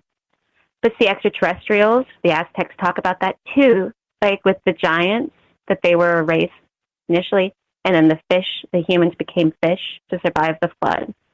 And there's many other cases like that these seemingly extraterrestrials are actually terrestrials, but what we would consider extraterrestrial now. And it's possible they could have built them because it was a concern of theirs at the time, but not for us today for some reason. But there's a big weird thing there about why we don't care anymore about building pyramid shapes. We just build squares. But anyway, I'm going to get off the phone, though. And I think that that's a very cool topic. Thank you. Appreciate the phone Never call. an answer, right? Yeah. No, it's a. Like I said, ask you the hardest question and ask for an answer. It's not fair. I appreciate the phone call, Jennifer in Missouri. Always a pleasure. Have a great night. Thank you very much. Jennifer here has a YouTube channel. Check it out, please. Scroll down, links in the description. Always talking brilliant stuff. And again, right, in true maybe juice fashion, it's just consider all the things, like somebody said in the chat a ways back a few days ago. It really rung true. Is what we're doing is not really going deep, more wide, and considering that there's a whole lot of possibilities here that could be, completely off the rails, and that's fine. I think if you don't consider completely off the rails, then well, what are you considering? You're not considering anything at all, are you? And I think that's part of why we do this in this format. So thank you. Great call, Jennifer. Great call, everybody, tonight, as usual, right? And she's touching on some pole shift. And interestingly, right, as part of this, the Orion correlation theory, the hyperdiffusionism, which is, of course, they call it the pseudo-archaeological hypothesis, suggesting that certain historical technologies or ideas originated with a single people or civilization. And that's the whole idea we're talking about tonight with the progenitor civilization. I can't even say it. Yeah, good stuff. I see you there, Daryl. Are you ready to go? If you're ready to go, we'll put you on the show. So what are your thoughts? This progenitor civilization, again, we started out with a whopper tonight because Robert went straight to Mars, because why not? Hey, we're talking about pyramids on Mars because, again, if you want to check that out, I've got an actual, let's see, the Cydonia Pyramid, the D&M Pyramid landform, and it's right there. Link's going to be in the description below, and I'll link it in the chat if you guys haven't seen this. But there is this pyramid landform actually on Mars itself. So, hey, if we're going to start somewhere, we may as well just start the hell on Mars, right? But what are your thoughts? Where did we come from? Like I said, not an easy question. It's not really a fair question to ask, but we are just taking theories and not pinning anybody down to what their ideas are. So, love to hear your thoughts. 702-957-1037. That's 702-957-1037. We'll put you on the show. It's as easy as that. Let's go to Daryl in New York. Welcome to Troubled Minds. Are you there? Test 1, 2. Hear me? I can hear you. You're breaking up. Try again. Let's see. I'm just, I have nothing really. My tabs. Yeah, it's not the audio coming through. It's just that your voice breaks up. So you start talking, and then you get 3 words out, and then it cuts you off, and a couple more words, and it cuts you off. So it's super. Okay, all right, cool. I'll catch you on the phone line in just a bit. Yeah, well, I'll try and help you figure that out after the show tonight, because it's been a thing now. I think it's a setting in Discord, so I'll help you fix that. But yeah, 702-957-1037. There's a lot of theories here. There's a lot of good stuff. I mean, where do we go from here? I don't know. Again, as always, this is the question show, not the answer show. But where did we begin? What is the progenitor civilization, and who were the ancient ones? Who were the ancients? like as many have suggested, it could be the Egyptians. It could be. I got a whole list of stuff here. I've done it. Digging into some of these ancient civilizations of the past and pyramids the world over and all kinds of stuff. And it makes you wonder, right? It makes you wonder what's going on. We got a Leo Elizondo in the chat. Are you Lou's cousin? You must be Lou's cousin. Welcome, buddy. What's going on? All right, so that's what we're talking about tonight. I don't know, no answers for me, but as far as you can go back as far as you want, basically. And I think that you could talk about sea level rise, you could talk about Atlantis, you could talk about Lemuria, or you could even talk about Mars in this context of where we came from. And I think that's the amazing part of all this. So there you go. That's what's going on. I'd love to hear your thoughts. 702-957-1037. Let's go back to Daryl in New York. Go right ahead, Daryl. Sorry about that. I'll help you get your Discord fixed after the show, okay? Go right ahead. What's on your mind, my friend? Okay, no problem. I love this subject, by the way. This is one of my favorite topics. I was in Chichen Itza in Mexico, and I was amazed that, there's this thing that happens on the equinox that it looks like a snake is coming down, the pyramid. And how did they know how to do that? I think they definitely use something with the equinox, in the days, the equinox for the solstice, and they have so many sites. The Stonehenge has it, Angkor Wat, even Manhattan Henge. We have a Manhattan Henge that also works on the solstice, So I think, knowing that's just so clever. How did they know to do that? That would make something appear twice a year, And also, I want to say, I climbed up one step of that pyramid, and it was so high. I did not climb up anymore. I got off of that pyramid. They had to be giants. They had to be gigantic. There's no way that was built by small people or people our size. And I just don't know where those large people came from. But I believe they were giants. I totally believe in giants. And I don't know if there are, progenitors or what, but I think they build all of those huge sites. There's something about them. And if they were that tall and that big, they must have had huge brains. They must have been so smart. I don't know how we could have been smarter than them, that we, overcame whatever they were doing to us. I'm sure we weren't, we were oppressed by giants, maybe. Just assuming, Yeah, I love that you brought up that the snake in Chichen Itza on that so it's a step pyramid, and it's the solstice, right? When this happens, the equinox. Which one is it? I can't remember. Right. I think it's both. I think it happens just on the shortest day and the longest day. I mean, is it the shortest and the longest day?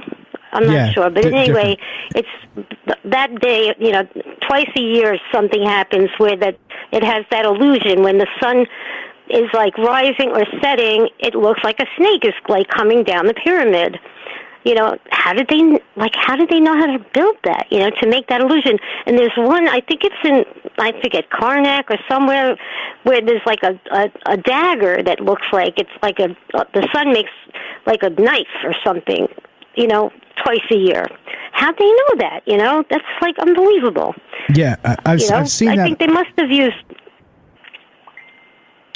Just real quick, I've seen that on TV. The actual the representation of during that particular day of the year. I can't remember exactly which one. Like I said, it may be both, but the shadow that's cast by the sun in a particular spot at a particular time actually makes it look like there is a sort of a shadow of a snake weaving down the pyramid itself. It's pretty insane when you see it. It's like, wow, that doesn't seem to be an accident at all.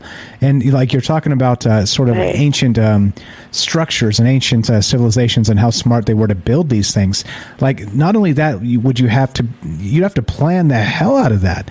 That doesn't happen by accident, right? I think it's pretty nuts. What's it? Brene Saw says it's a spring and fall when that happens. So yeah, I don't know. I mean, it's pretty weird to me that but that's the thing, and it's a great point here, is that there's a lot more engineering that went into this stuff, not just with the structure itself. Clearly, that was very difficult, but then also in the alignment of the stars and all the rest of this stuff, and the equinoxes, the solstices. It's just it's pretty incredible for sure, 100%. So if there is, so are you suggesting that, if you got to guess, the progenitor civilization is giants? Is that what you're saying here? I don't know.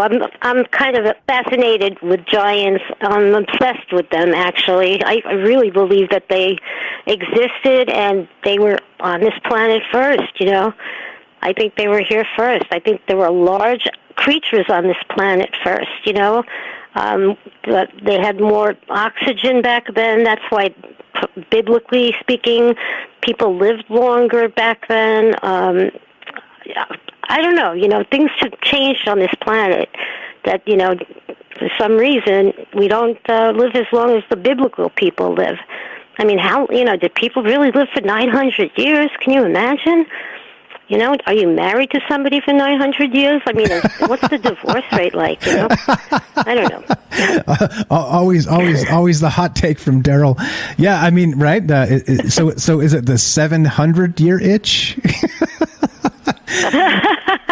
I mean, I don't know. And how long do you reproduce?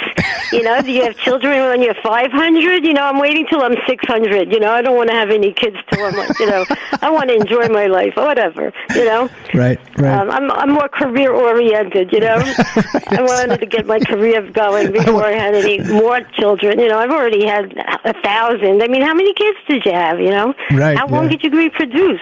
Yeah. What? Always bringing the laughs, Daryl. I appreciate it very much. But it, like I said, I'm more career minded. I'm gonna take 700 years and start a religion. Then I'll settle down and have 10 million kids or something like this. Yeah, exactly. I mean, I don't know. Exactly. We're just making fun of ourselves at this point. But yeah, I think it's just an interesting concept in that like we have history, we have prehistory, and then we have whatever came before that. And in those cases, right, we just don't know a ton. We know some things scientifically, anthropologically, archaeologically, but as I'm always saying, we're really working with 1/10 of 1% of the data, because there's just so much that's going to be underwater, so much that's going to be underground that we haven't even sniffed at yet. So it's a pretty wild thought. We got a minute left before we got to get off the radio. So what's your final thought here on the progenitor civilization? And you can stay after, of course, just to let you know time wise. Okay, thanks. I've been watching stuff on YouTube. There's such proof that we've been tilling this earth and mining the earth for years and years and years. I mean, things like the Grand Canyon, there's proof that we've really tried to get as much minerals and gold and copper and silver and whatever we can, get out of the earth for years and years and years. There's evidence of this, because once we go through something like that, it leaves this kind of a destroyed earth feeling to it. It doesn't. It's not pristine anymore. It's not pure. We've damaged the ground. We've damaged the earth, and they were showing all over the earth the evidence of our mining the earth, and I think we've been pretty smart for a lot longer than we think. I don't think we were ever really hunters and gatherers. I think we've had our act together a long, long time. I mean, I was in Santorini during, I don't know, it was 20 years ago, and they had just uncovered only 5% of their ruins. And they had brothels, they had banks, they had plumbing, and this is at least 4,000 years ago, So, I mean, I'm sure we've been around at least 20,000 to 1 million. Hold that thought. I'm going to mute you, come back and get you in a sec. That's Daryl in New York. She's got a YouTube channel. Check it out. She sings in English and French. Links in the description below. As we finish, it's not up to me, it's up to you. What do you believe about this stuff? As we finish, if you're listening to us on the Fringe FM, stay tuned for Joe Roop Lighting the Void. If you're listening to us on any other platform, including the podcast feed, stay tuned for a third hour of Troubled Minds, and be sure, be strong, be true. Thank you for listening. From our Troubled Minds to yours, have a great night.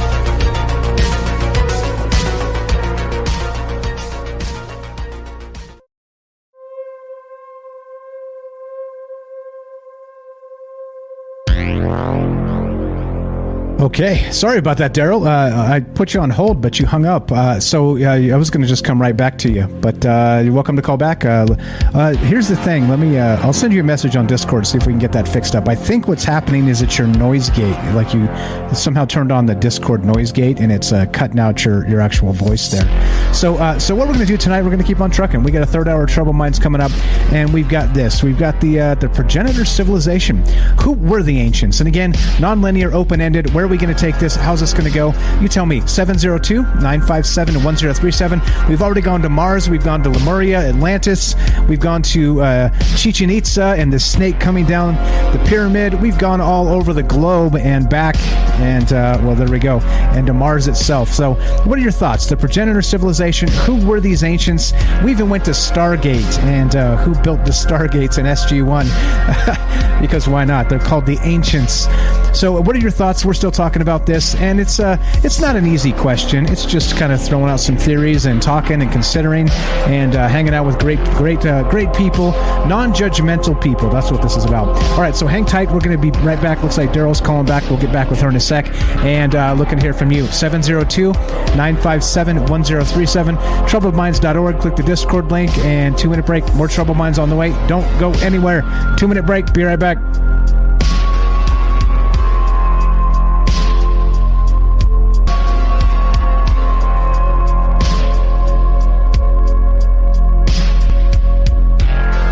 All right, welcome back to Troubled Minds. I'm your host, Michael Strange, and we are streaming on Rockfin, YouTube, DLive, and Twitter. And we're taking your phone calls tonight as we discuss this idea. Who are the ancients? The Progenitor civilization. Is there a basis here? How far back does it go? And is it even off-planet? Taking all ideas here. I like where Robert started us off tonight, going straight to Mars. He didn't beat around the bush. He went straight to Mars and said, well, there's pyramids there, Mike.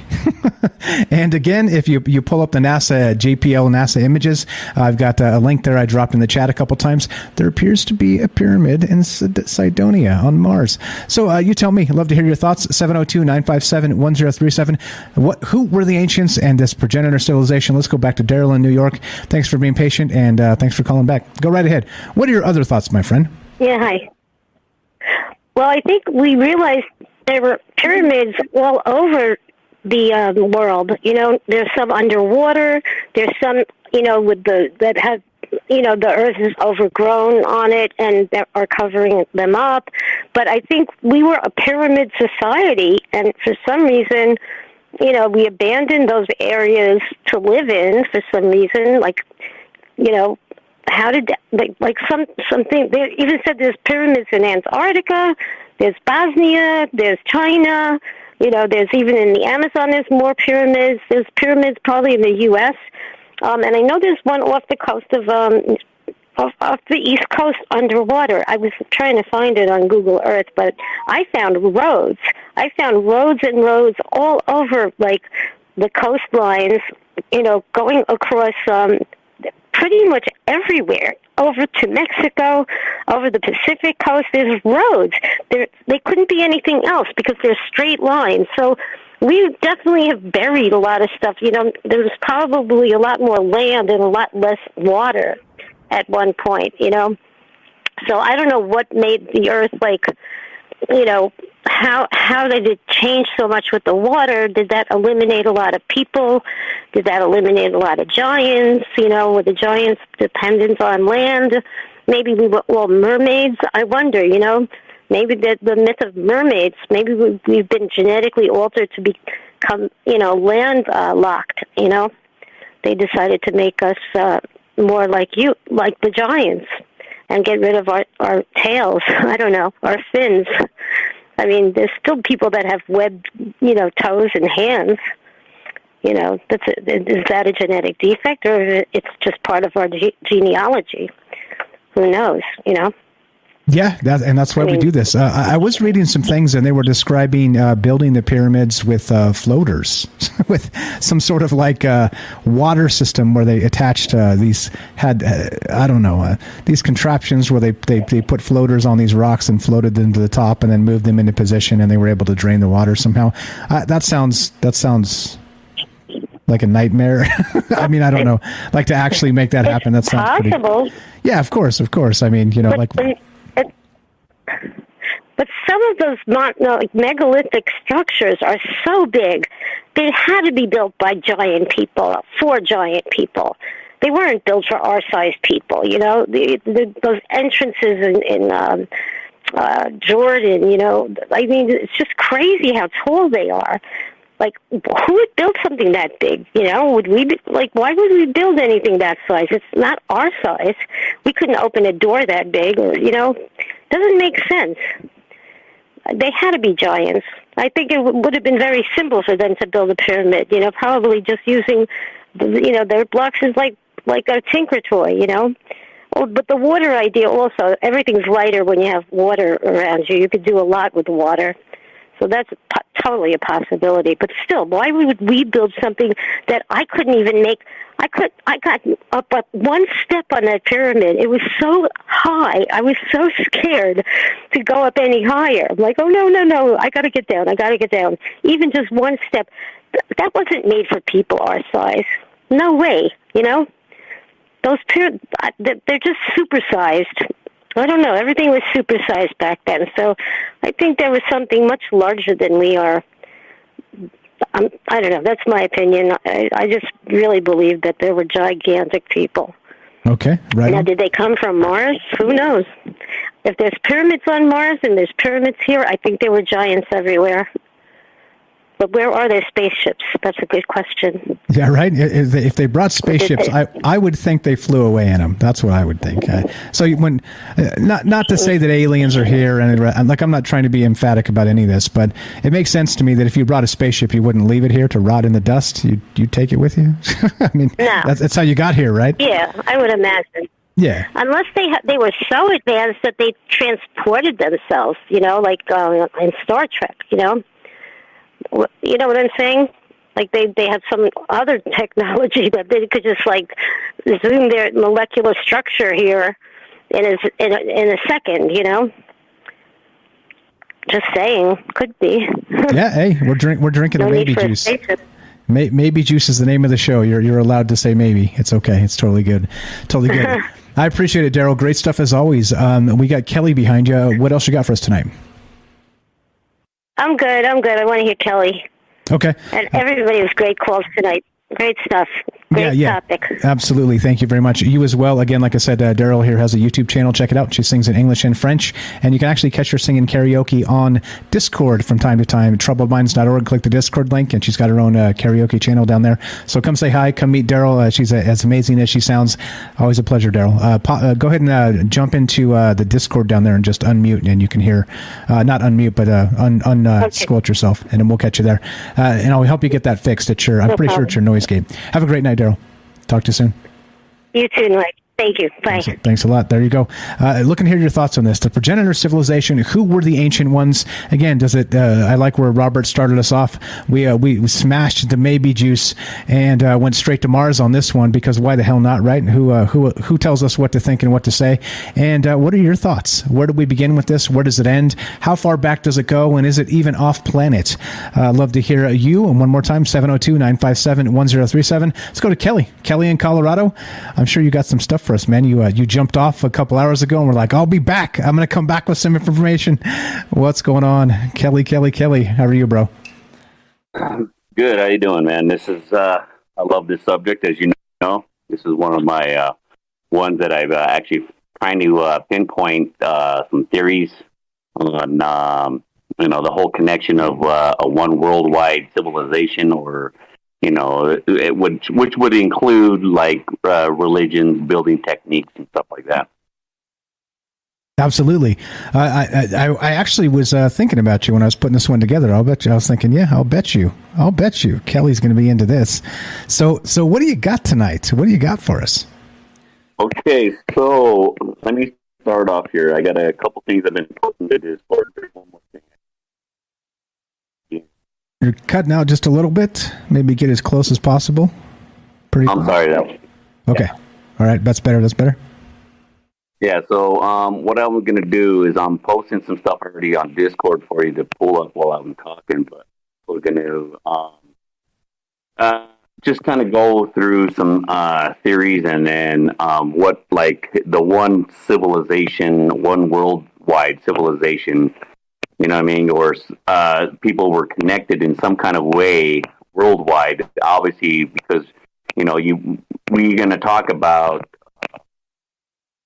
like, for instance, like structures, right? Building structures, gods, religions, paintings and drawings, pyramids, knobs that you see on the side of these megalithic structures, right? They call them either knobs. There's one that they found in Egypt, and the Great Pyramid is actually, they call it, I think it's a god rise or something like that. I can't remember. I was trying to find it, but I mean, like I have a ton of stuff, man. But like you were saying, that you know, try to always tell people, but a lot of my stuff's in storage right now, so I'm kind of just winging it right now. But let me start off first, okay? So the pyramids itself, okay? So if people don't know, we always, you know, you guys were talking about earlier, we were talking about the alignments, right? And how, you know, the type of building structure there is, that the type. Okay, so, you know, and the type of stones where they had to quarry the stuff, and then were, you know, miles, I'm talking hundreds of miles down, and to bring it down into where Egypt, where they built this stuff. So, okay, so let's start from there. If this is first thing first, everybody knows, I don't know if everybody knows, but the Great Pyramid of Egypt, it's 8-sided. Actually, all three of them are 8-sided, and I have pictures I'll post a little bit later, and you can actually look at them themselves. The harder one to see is the middle one, the middle-sized one. But if you take an aerial view, I got aerial views I'll post on here too here in a minute, but the aerial view is really good, and you can see from the Great Pyramid to the smallest pyramid out of the three. There you can really see that they're 8-sided. Now, if they're building these things, right?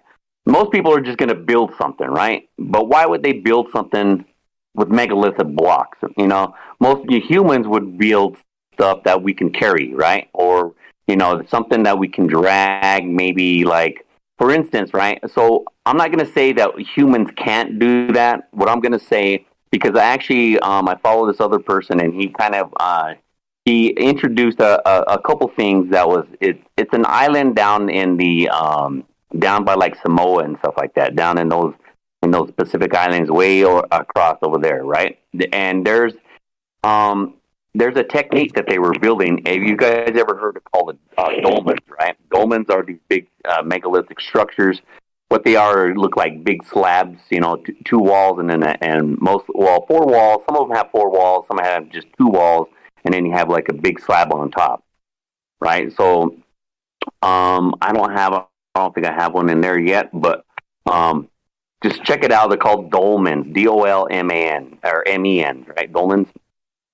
Now, underneath some of these dolmens worldwide, okay, now these are worldwide. These are not structures that you just find here and there. These are actually worldwide. Here in the States, all over Japan, Russia,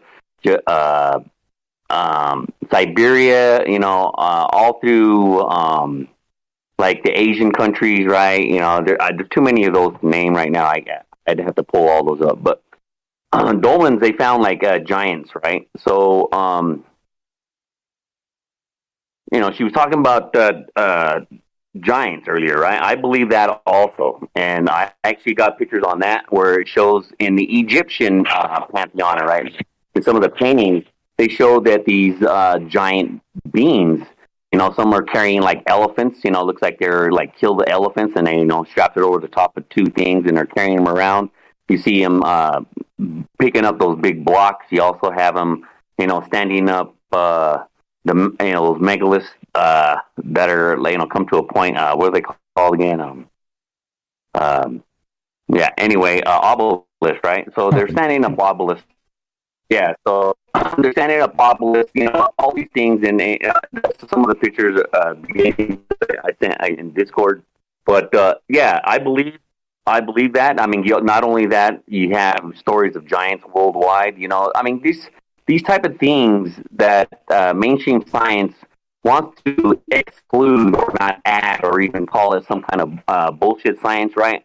No, this history of the planet is way older than, I believe, is way older than what mainstream science or archaeology wants to, try to throw in our faces. I just think it's nonsense, right? So first off, like, there's another things like, okay, I'm gonna like from Sumeria all the way into like South America. Okay, so like some incidents just for they have found like an ankh-shaped building. The ankhs that are shaped like it's like a cross with Egypt. Most their gods are holding it, right? Well, they have a shape of that they in Mexico. It's a building shaped just like that, right? And also you have it was Father Crespi. He was down in South America, right? And a lot of people were bringing him these weird trinkets, gold pieces of gold, gold crowns. I mean, there shows a picture of him. He's wearing someone tried to put this crown on him, and it's like, I don't know, I would say about 10 times the size of his head, and it was made of gold, right? And they also have statues where it looked like a Sumerian god, the one that looks like an eagle head, and he's holding a pine cone. That was found in some of that in Father Crispy stuff. You also find in Sumerian writings that were found in a bowl that was found in Bolivia, which is called the Fuente Magna bowl. Those are actually, you'll find those as well. And you also find, let's see, building techniques. So polygonal constructions look like just like a big jigsaw puzzle kind of put together, megalithic things. You'll find them in like Tiwanaku, all the way down in Bolivia. I mean, all over to Peru. And you'll find that over in Aswan, Egypt as well.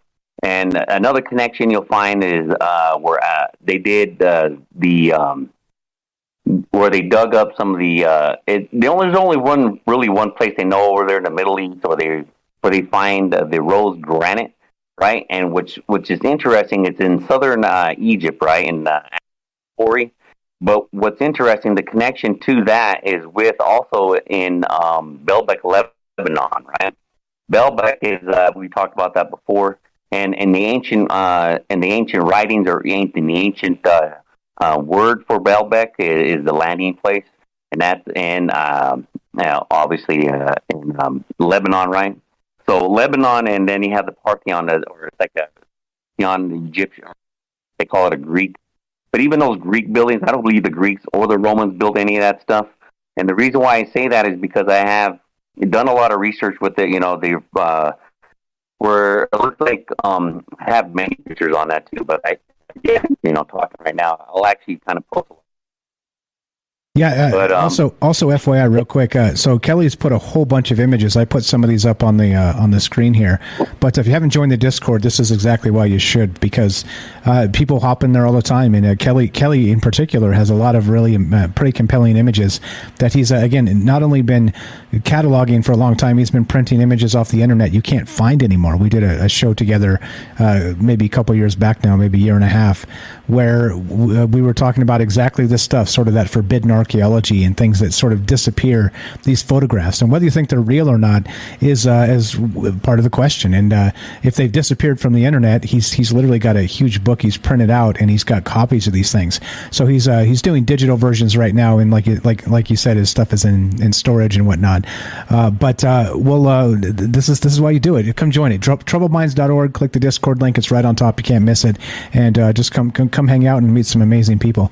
Go right ahead, Kelly. I'll keep putting these images up. But so you're saying that a lot of this megalithic stuff, most of it, even all of it, is it's just not made by human hands, and it's and there's some reasons for that. Go right ahead, sir. Not only that they say that it's not built by human hands. Human hands might have helped, but like the big constructions, like these big megalithic, where this shit is pinpoint accurate, where the cut lines are 45-degree angles. The only way you're going to do that is with milling. That what we would do with milling, right? You're going to mill that shit. You're going to have to use big-ass machinery to even lift this stuff to move it around.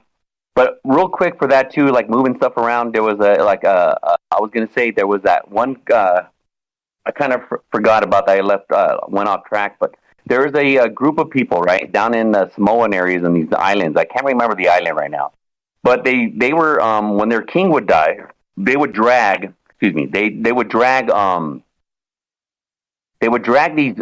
They would find this. There was a quarry, right, and they would find stones, but the stones were already kind of like made into almost like a square shape. They didn't really knock it into that shape. They just kind of peeled it away. They showed the little quarry that they had, and they would have people from like 14 different villages, right? And they were talking hundreds of men, 200-300 men, and they would drag this thing, and all their villages would be on the top of a hill and in a jungle, mind you. I've seen these pictures myself. I try to find them again, but again, I'd have to post them, later on, after we're done here. But yeah, they would drag these stones all the way to the top, right? And they would build dolmens, right? These where they would place, and it was actually a marker for their kings and queens, where it was like a headstone, but they were dolmens. They were just big ass, and they wouldn't be real tall. They would probably be, they would bury the stone, right? This is how they would do it. They would put two up, standing up, and then they would bury it with dirt, and then they would come across like a mound, and then they would drag that top one and put it on top. And then they would unbury take the dirt out from it, and then that's where the stone was at. But saying that yes, they could do that. Moving stone would be one thing, but cutting it like that polygony style where you can't even stick a hair in between it. Some of that stuff we can't even do now. So I don't understand where like mainstream science or archaeology wants to try to deflam that and try to say that they don't even know. Obviously everybody doesn't know, and the reason why I say that because you hear these archaeologists from history, right, and they come in and they ask, how the hell did you guys build this, right? They even tell you themselves, we didn't build it, it was here already and we just started living here. And by that, when I talk about that type of stuff like that, I go back to Sumerian, and in the Sumerian writings, they talk about that exact same thing, that they built these megalithic buildings, right, across the planet because when they came here, that's what they were doing. They were obviously living here. They had a mine, so they were here for many years. So when they were doing that, they also had built what they call abodes, right? When the planet came around, or like when their parents came and visit, they would build these abodes. They wanted it all special looking, different looking, something exotic. And then they, when they left, humans, they found these things and they just overtook them. They called them churches or places where they, because their gods were, they were there at one time and they wanted them back. So that's the whole reason for that. They kind of wanted all that stuff.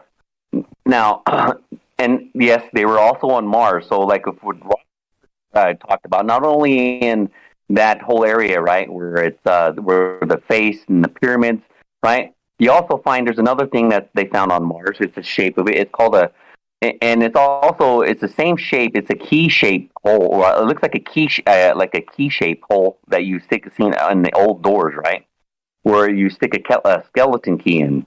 Well, it's called a kofun, right? Kofun. And it's the exact same shape as what they have on Mars. And the one on Mars, you can tell that it was actually, throughout time, where it'd be like dust, kind of like within Egypt, where sand and stuff would just bury it, right? But you can see the step part around that whole thing. I'll post that as well. But yeah, man, if you're looking at all this type of stuff, for me, it's just, like, again, there's another thing too, that if it wasn't these master builders, because everybody talks about master builders and all through history, through religions and stuff like that, they talk about these master builders that came and, that they were teachers and stuff like that. But when you look at some of that stuff, man, how else is it going to be built? If we can say that, they did some kind of, floating device or something, where they can float these rocks and move them around that way. obviously it can be done with sounds. We talked about that one too with the Tibetans. But they would do a levitation of these rocks up on top. But who taught them? So that's why I always go back. And I try not to talk about it in this one, but obviously, for me, these ancient cities and these ancient people, these ancient civilizations, one worldwide thing where it was all connected at once because the evidence is there. Another one would be the keyways. You ever heard of those? Those are like these things that they cut in blocks. Looks like an eye, and they melted like metal inside, and they put them inside these things so they kind of stay together. So like if earthquake or anything was moved because the earth is alive, and obviously you have earthquakes, volcanoes, or whatnot. Even deluge or whatever. Some kind of force from outside the planet coming in that would destruction. But these things are found also worldwide. Now it's either one or two things for me. It's either the same builders or it's the same builders who taught people how to build the same way. There's no other way to go around it. I mean, that's another thing too I was going to talk about too, with like Jennifer was talking about.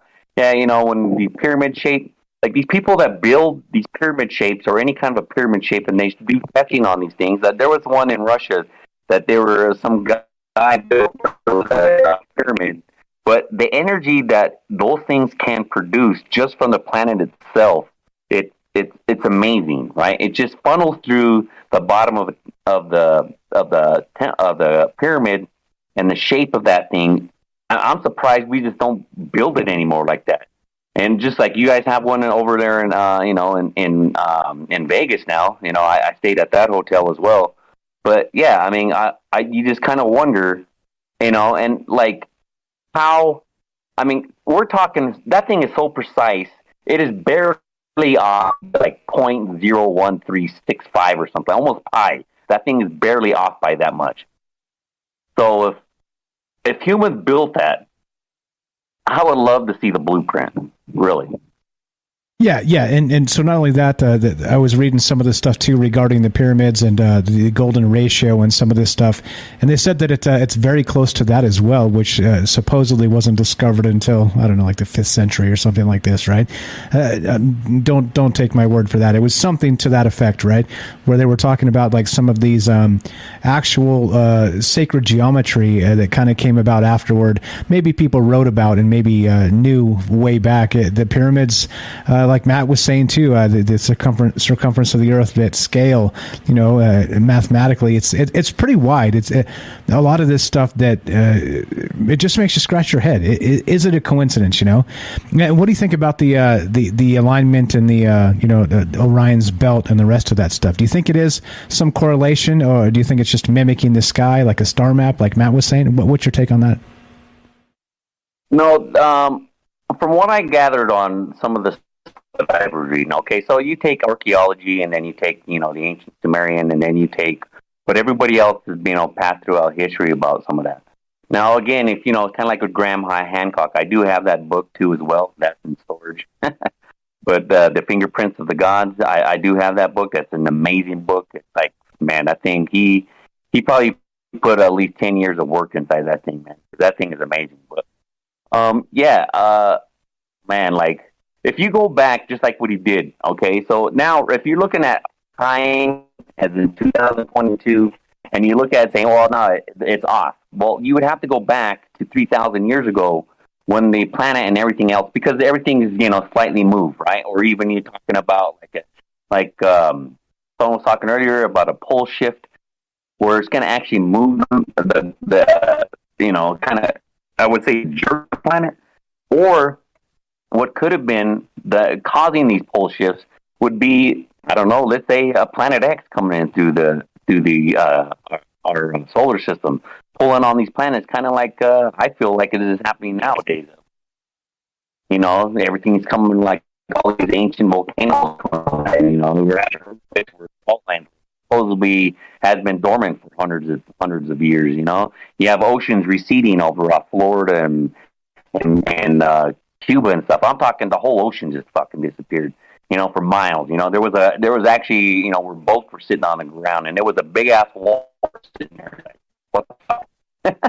Yeah. Real quick, man. You're breaking up for just a sec. Let me give. I think it's your internet. I'm gonna read just a little bit here. This is from Fingerprints of the Gods, the Wikipedia. Graham Hancock suggests that 10,450 BC, a major pole shift took place. Before then, Antarctica lay further from the South Pole than today, and after then, it shifted to its present location.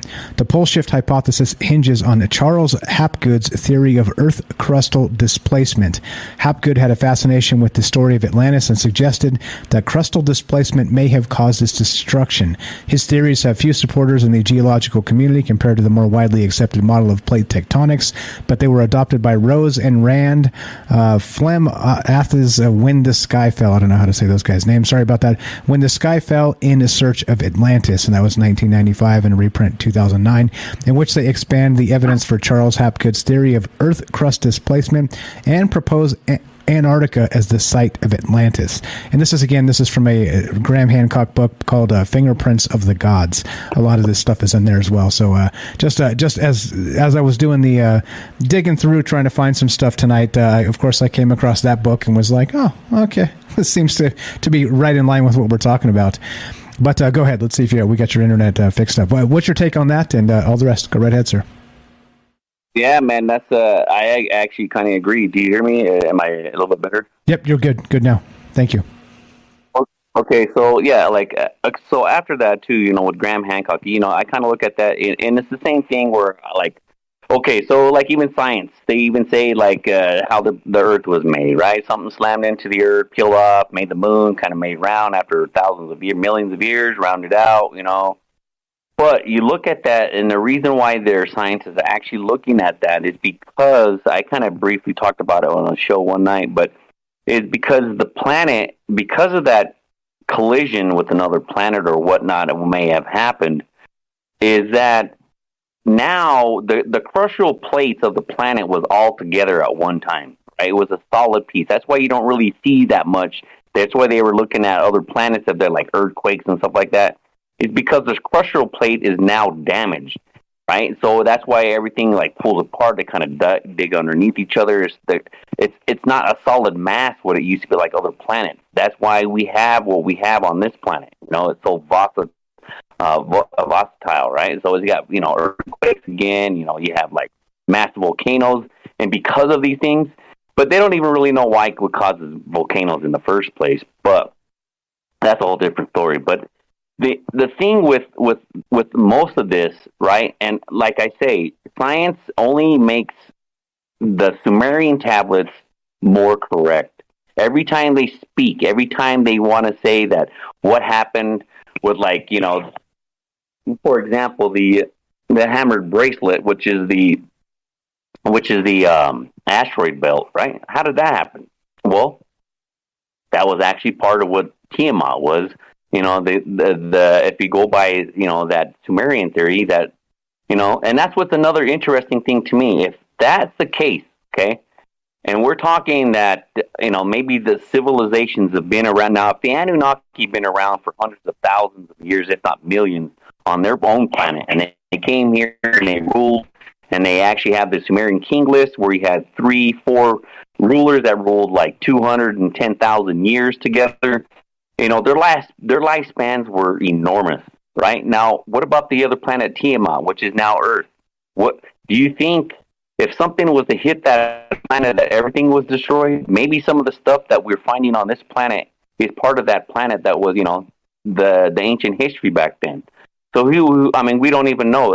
Again, it seems to me that this was a worldwide connection, and the only way that then the story that follows that through is, for me, is the ancient Sumerian tales, because there's nothing that compares to that. It's just written in stone. These things, these people like to call these. I don't know, man. I don't know what's up with these archaeologists, but they want to call it a poem, right? Like the Epic of Gilgamesh. It was from Sumeria, and even the whole story of him was they claim to be his fault. It's just a poem, but yet his name is on the Sumerian king list as one of the rulers on the planet, and yet they dug up the city that he ruled, Uruk. That's in Egypt. They found the goddamn thing. So it's not like, so what's real and what's not. But for me, again, I follow the ancient astronaut theory because that makes more sense. It doesn't. I mean, not everything they say. Believe me. I mean, I have every video that they made, but it's not. I agree with any like 90 or 100% of that shit. I mean, like there's a vast amount. I would say almost 90% of what they're talking about is pretty spot on because again. So if it isn't, then what does mainstream science come up? They just come up with some lame stuff like they always do. Like the theories like how the even human species came about. Where are we from actually? Was we actually jump started from a primate here? Pond scum, Kelly. Pond scum. You were pond scum once. Yeah, I mean, yeah. It's just crazy, Yeah. I mean, again, that's why we talk about it, obviously, and this is right down your alley. So do you think that in terms of the first civilization, where we came from, do you think it was clearly? You don't think that scientific evolution bit? Not saying you don't believe in evolution at all. Just saying, do you think there was a different beginning here? And again, you can take this Anunnaki or not. It's up to you, of course. But it seems to me that things are certainly much older than we suspect in many ways. And what that means, I don't know. I don't know where to take it other than to say, well, where do we come from? And again, this is not an easy question because, like I told Jennifer, just a hard question. Go get this one. What was the progenitor civilization, and was it human? I think that's the question, right? Because Robert called in first off talking about off-world, talking about Mars and pyramids on Mars, which I really didn't even expect for us to get there tonight, to be perfectly honest. But he just came out swinging and went straight to Mars. It's like, okay, well, so what do you think regarding that? Like you said, if we had this Tiamat situation with smacked into the Earth way back and became the Earth because of the cataclysm that happened, and again, who knows how long ago that was? Who knows what kind of artifacts were transferred? If Tiamat was livable? I mean, there's a lot here, isn't there? Yeah, there is. Because I mean, that's where it's like, again, that's why I like the whole word we say we're going to drink some maybe juice, because that's more or less what we're doing. And again, those are just theories. Everybody has them.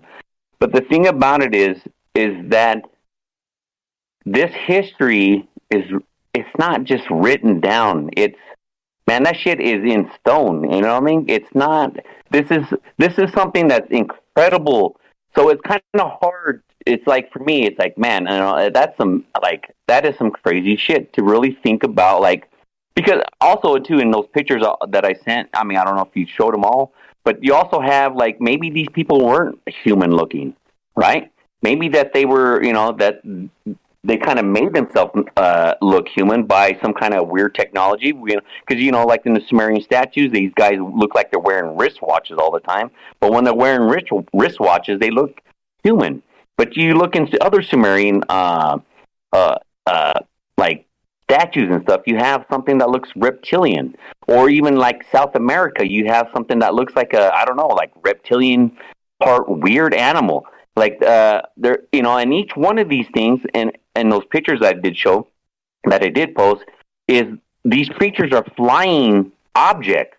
They are literally flying airplanes. There's some in Mexico. There's some in that were found in South America. Some people think it was in Egypt, but those little golden airplanes, they were saying that it was like insects or whatever. No, those were found in South America. And what those things, and they're all made of gold. But the reason why they're not called birds is because if you look at them, they have a rudder on the back end. That's what airplanes have.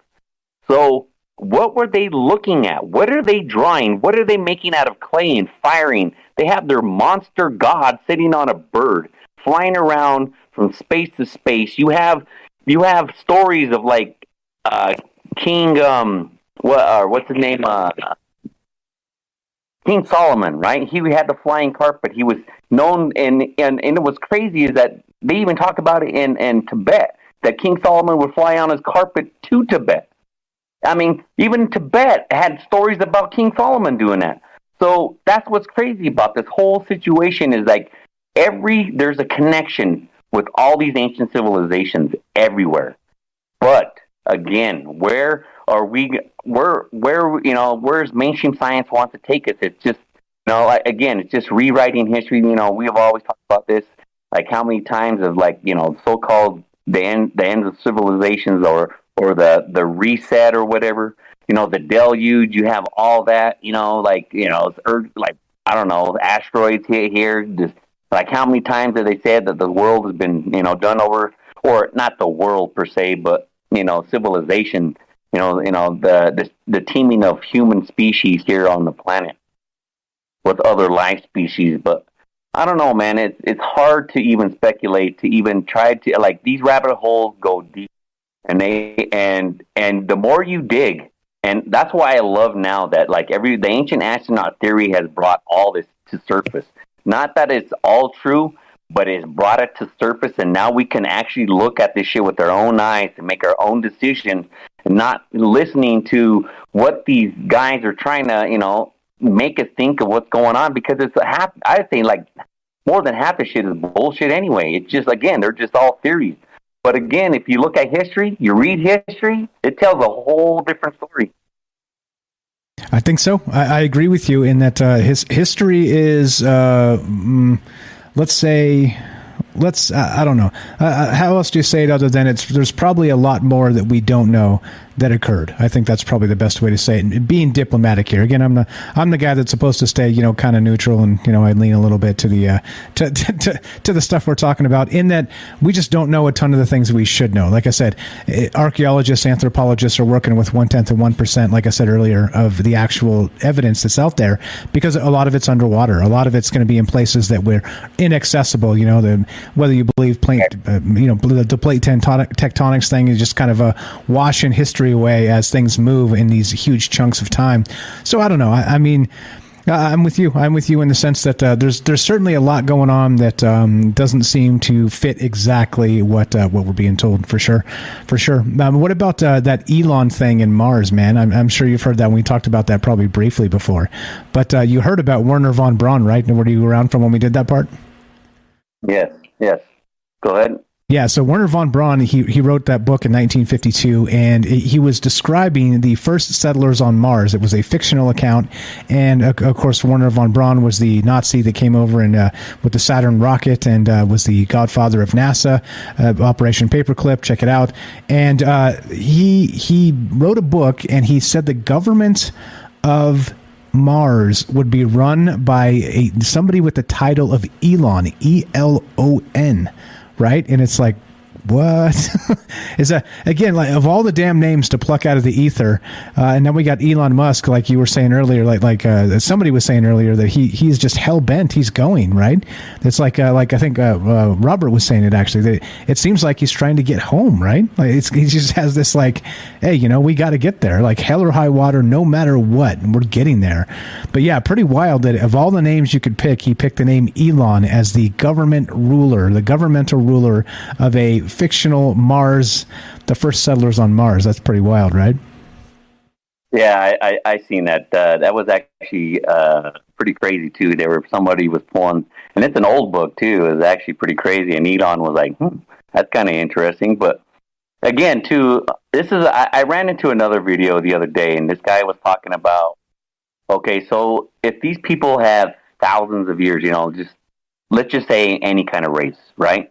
Not just Sumerian, but if they've had, you know, a long lifespan, right? And even though they're here on the planet, and how close we are to our sun, and how, you know, it'll actually speed up their life process, these people would be around very long time through history. And what's interesting too is you see, not only like the thing that I posted a couple times, where I believe the theory of, you know, if we go with the Sumerian, if that story is true, that everybody, all these, you know, civilizations are all just copies of each other, right? That's why you get like these, what they call a doppelganger, and they have a doppelganger in every country. Doesn't matter if you're black, white, Asian, you know, Caucasian, if you're, you know, mixed breed, it doesn't matter. There is somebody that looks just like you in another country, and every country actually. But with that theory and into that, and then you see like all these ancient drawings or pictures or like paintings, you know, like all these, and it was weird is it's like they always seem to be movie stars or singers or shit like that, you know? Like these people, or like people of, you know, like ruling a country, or people that are like, you know, part of the government. You see that, and there's pictures of these guys that look identical with these guys, you know, and these are thousands of years old. But yet, when you see, you know, like, I don't know if they're clones or whatnot, you know, they'll say, oh yeah, look, he's, you know, he's aging, oh, he died or something. To me, I ain't too sure, man. I think these, if it is, you know, and again, we talked about this last night, you know, these things might be walking around us, and, you know, we don't even know. I mean, like, again, that goes back to, you know, my story when I served in the Navy, but I don't know, man. That's kind of crazy to think that even, like, Elon Musk, too. I mean, he came, like, almost out of obscurity, and then now he's, you know, from what he was doing, now he's the richest man in the world. Or you see, like, these other people, like, you know, movie stars, and they're like, again, these people come out of obscurity, and they become multi-billionaires. You know, it's just like poof, like, seems like overnight. How? Why? Like, I don't even, like, some of that shit is like, man, like, now this guy's a multi-billionaire? Like, how? He was in the limelight for 5 years. Like, it's just, these are just, like, ploys to, like, you know, introduce these people, you know, because they are, and they have been throughout history, right? And that's another crazy story too. Another show probably. Yeah, that's insane. Oops, I muted myself. Yeah, that's a crazy rabbit hole as well. I think the origin story of Elon Musk there is he had PayPal money. He was one of the original folks of PayPal that just got super rich when that thing went nuts. And he peeled the money out and then did all the stuff that supposedly, as far as I'm aware, again, like I said, I'm not an expert, but in all things Elon Musk. But I don't know, the stuff you're saying, I get it. You're describing maybe something more is afoot here than just what it appears to be. So pretty wild stuff. And interesting, you bring up a doppelganger, because we're actually what's up? Shout out to Rivers out there if you're listening, and the Night Stalker. There's going to be a doppelganger show on a deck coming up sometime soon, either tomorrow or next week. So yeah, we'll talk about that, and we'll get into that. And yeah, wild stuff. So if you got to guess, you got to make your best guess here. What do you think this progenitor civilization is? My best guess scenario again would be, if it ain't the Anunnaki story. And I'm not going to say that they're called the Anunnaki, because that's just what, you know, the term given to them. But who knows? They could be a lot of the stuff. Other stuff is not only the Orion's belt, but the Seven Sisters, where, you know, there's a lot of star systems with that. You know, like maybe that's where they came from, right? But I don't know, man. For me, I believe. Well, I wouldn't say believe, because that's giving everything into one thing, in one basket, right? So there's many theories, and there's one theory I do like, and that is it. That there is a species that came here back in the day that helped jumpstart the human race. That's why you'll never, ever find the missing link, because there isn't one. It was jump-started. And, you know, and I do believe that there was a time of creation, right? I don't know if you want to call it, you know, like some people want to call it a god or whatever, that created everything, or created, you know, or life just happened from, you know, a spooge out of the. Ponsko. Yeah. You're cutting out. That, but okay, now if we're talking that, and right, and there was something here, and then something else, something else, and then that's where we are now. That's what we're finding now, and that's where I believe we're gonna find. I don't know, man. There's. Oh man, it's just, for me, it's like there's too many throughout the time. Okay, when say that pantheon left, right? The Anunnaki pantheon left. They went back home, right? There was other people that followed behind them. There was, because that just keeps going on and on. You know, you have, like I said, you know, it's kind of the theory I said, like maybe there's parts of the universe where they just look human. You know what I mean? Because like even our own galaxy, or actually our own star system here, you know, you have the story of Thor. You know, valiant Thor. He came from Venus, right? And he's had 6 fingers. You know, he was he lived. They live have a long.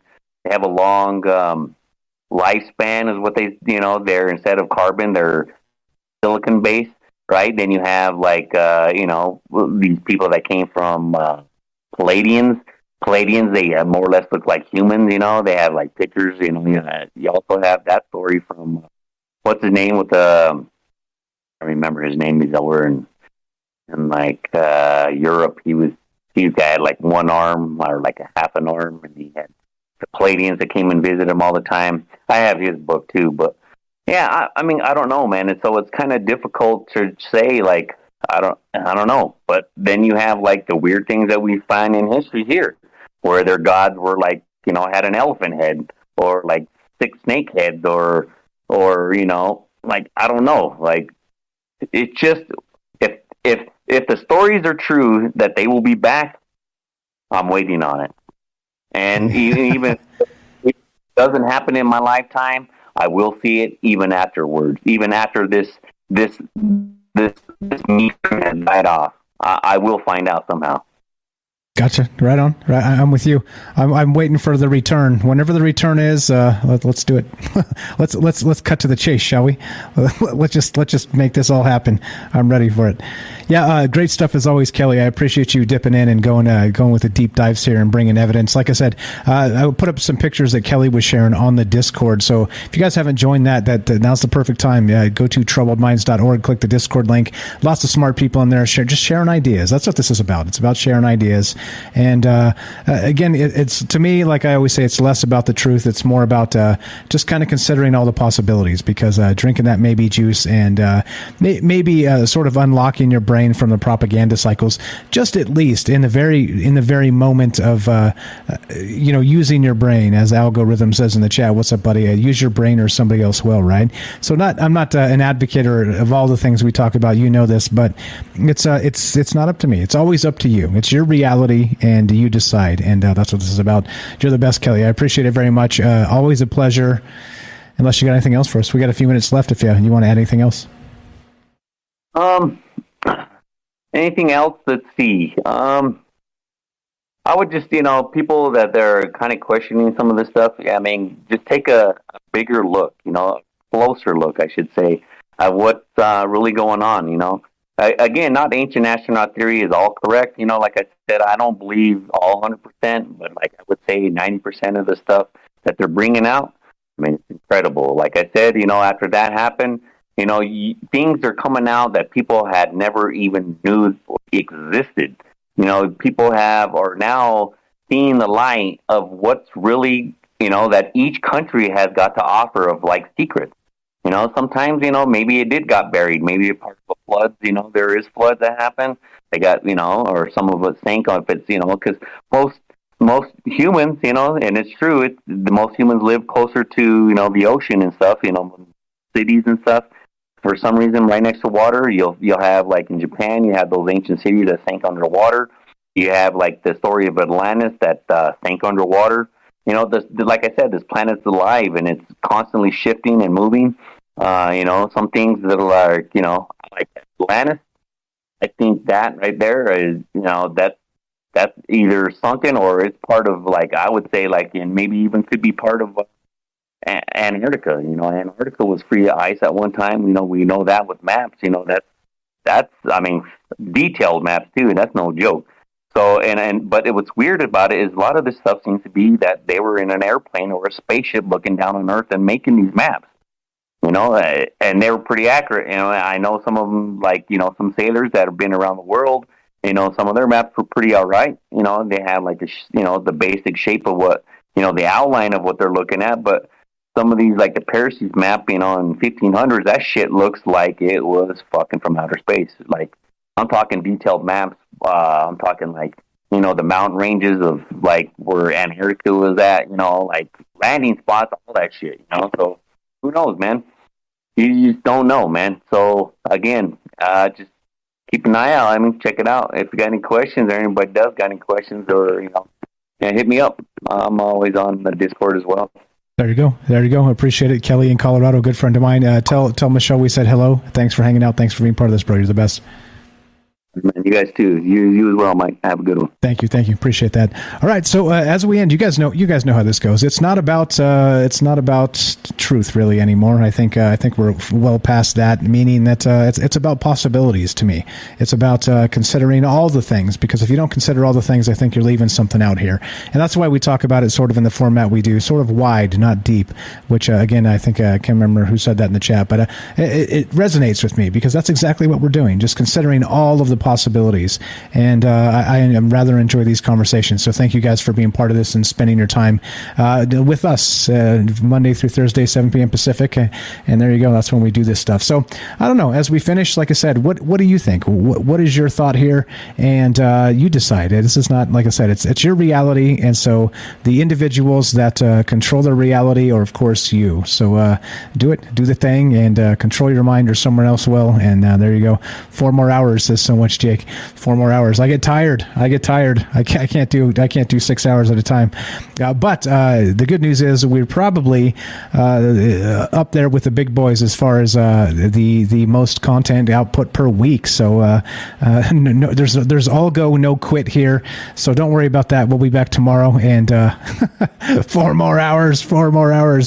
I stand up, as you guys can tell. I got a standing desk, which is fantastic, by the way. If you guys don't have one, I highly recommend it, and it's done good for me. Not so much sit time. Sitting for 3 hours or more doing a show like this is starts to hurt your back, right? So standing up could keep the blood flowing. Actually, Aristotle used to say that you do your best thinking standing up. So I think it's a nice parallel that drinking the maybe juice is that quote from also Aristotle. In that, right, it is a thought of it is the mark of an educated mind to consider a thought without accepting it. And there you go. So got a couple quotes on the way out of here. I don't think we have anybody else in the chat. Anything else to add, Daryl, before we take off out here? You're still there in the thing. Actually, your Discord's broken, so maybe never mind. Hold that thought, and I'll get with you a little bit later, and we'll get that fixed. But okay, so that's the deal. All right, so as we finish, I don't know. No answers from me other than possibilities, and that's what's going on. Yeah, the standing maybe juice bar, right? Totally. What's up? Everybody give Algorithm a follow. Links in the description down below. He's got a good dude, Mike in Colorado, got a great channel over there on YouTube.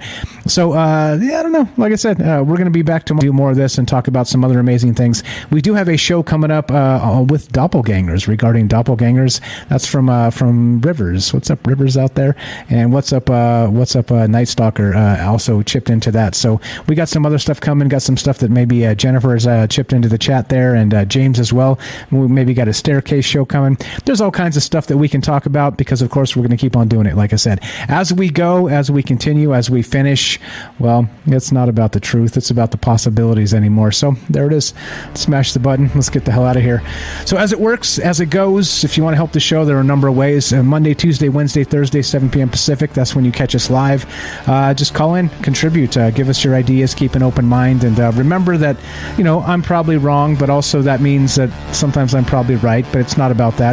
But also remember that you're probably right, but also it means you're also probably wrong about some other things. So as long as we kind of keep that in mind, things don't need to get contentious and silly, and we don't need to argue about the truth. Let's just talk possibilities. So as we finish, if you want to help the show, there are a number of ways. You can sub up on Rockfin, on Patreon. You can sub up on Twitch. All those links are in the description below. If you want a Troubled Minds cap, you can find those on troubledfans.com. It's an old inside joke that we kind of concocted on the show. Troubled Fans. You will not find me oiled up on a fuzzy couch, but you will find Troubled Minds caps and more merchandise coming. That's troubledfans.com. Got several sales of hats this week, and the hats have arrived for many people. So it's a process that works, and I appreciate it very much. And there we go. So as we get the hell out of here, the other ways to help the show, if you want to help, you can do that just by listening to the podcast feed.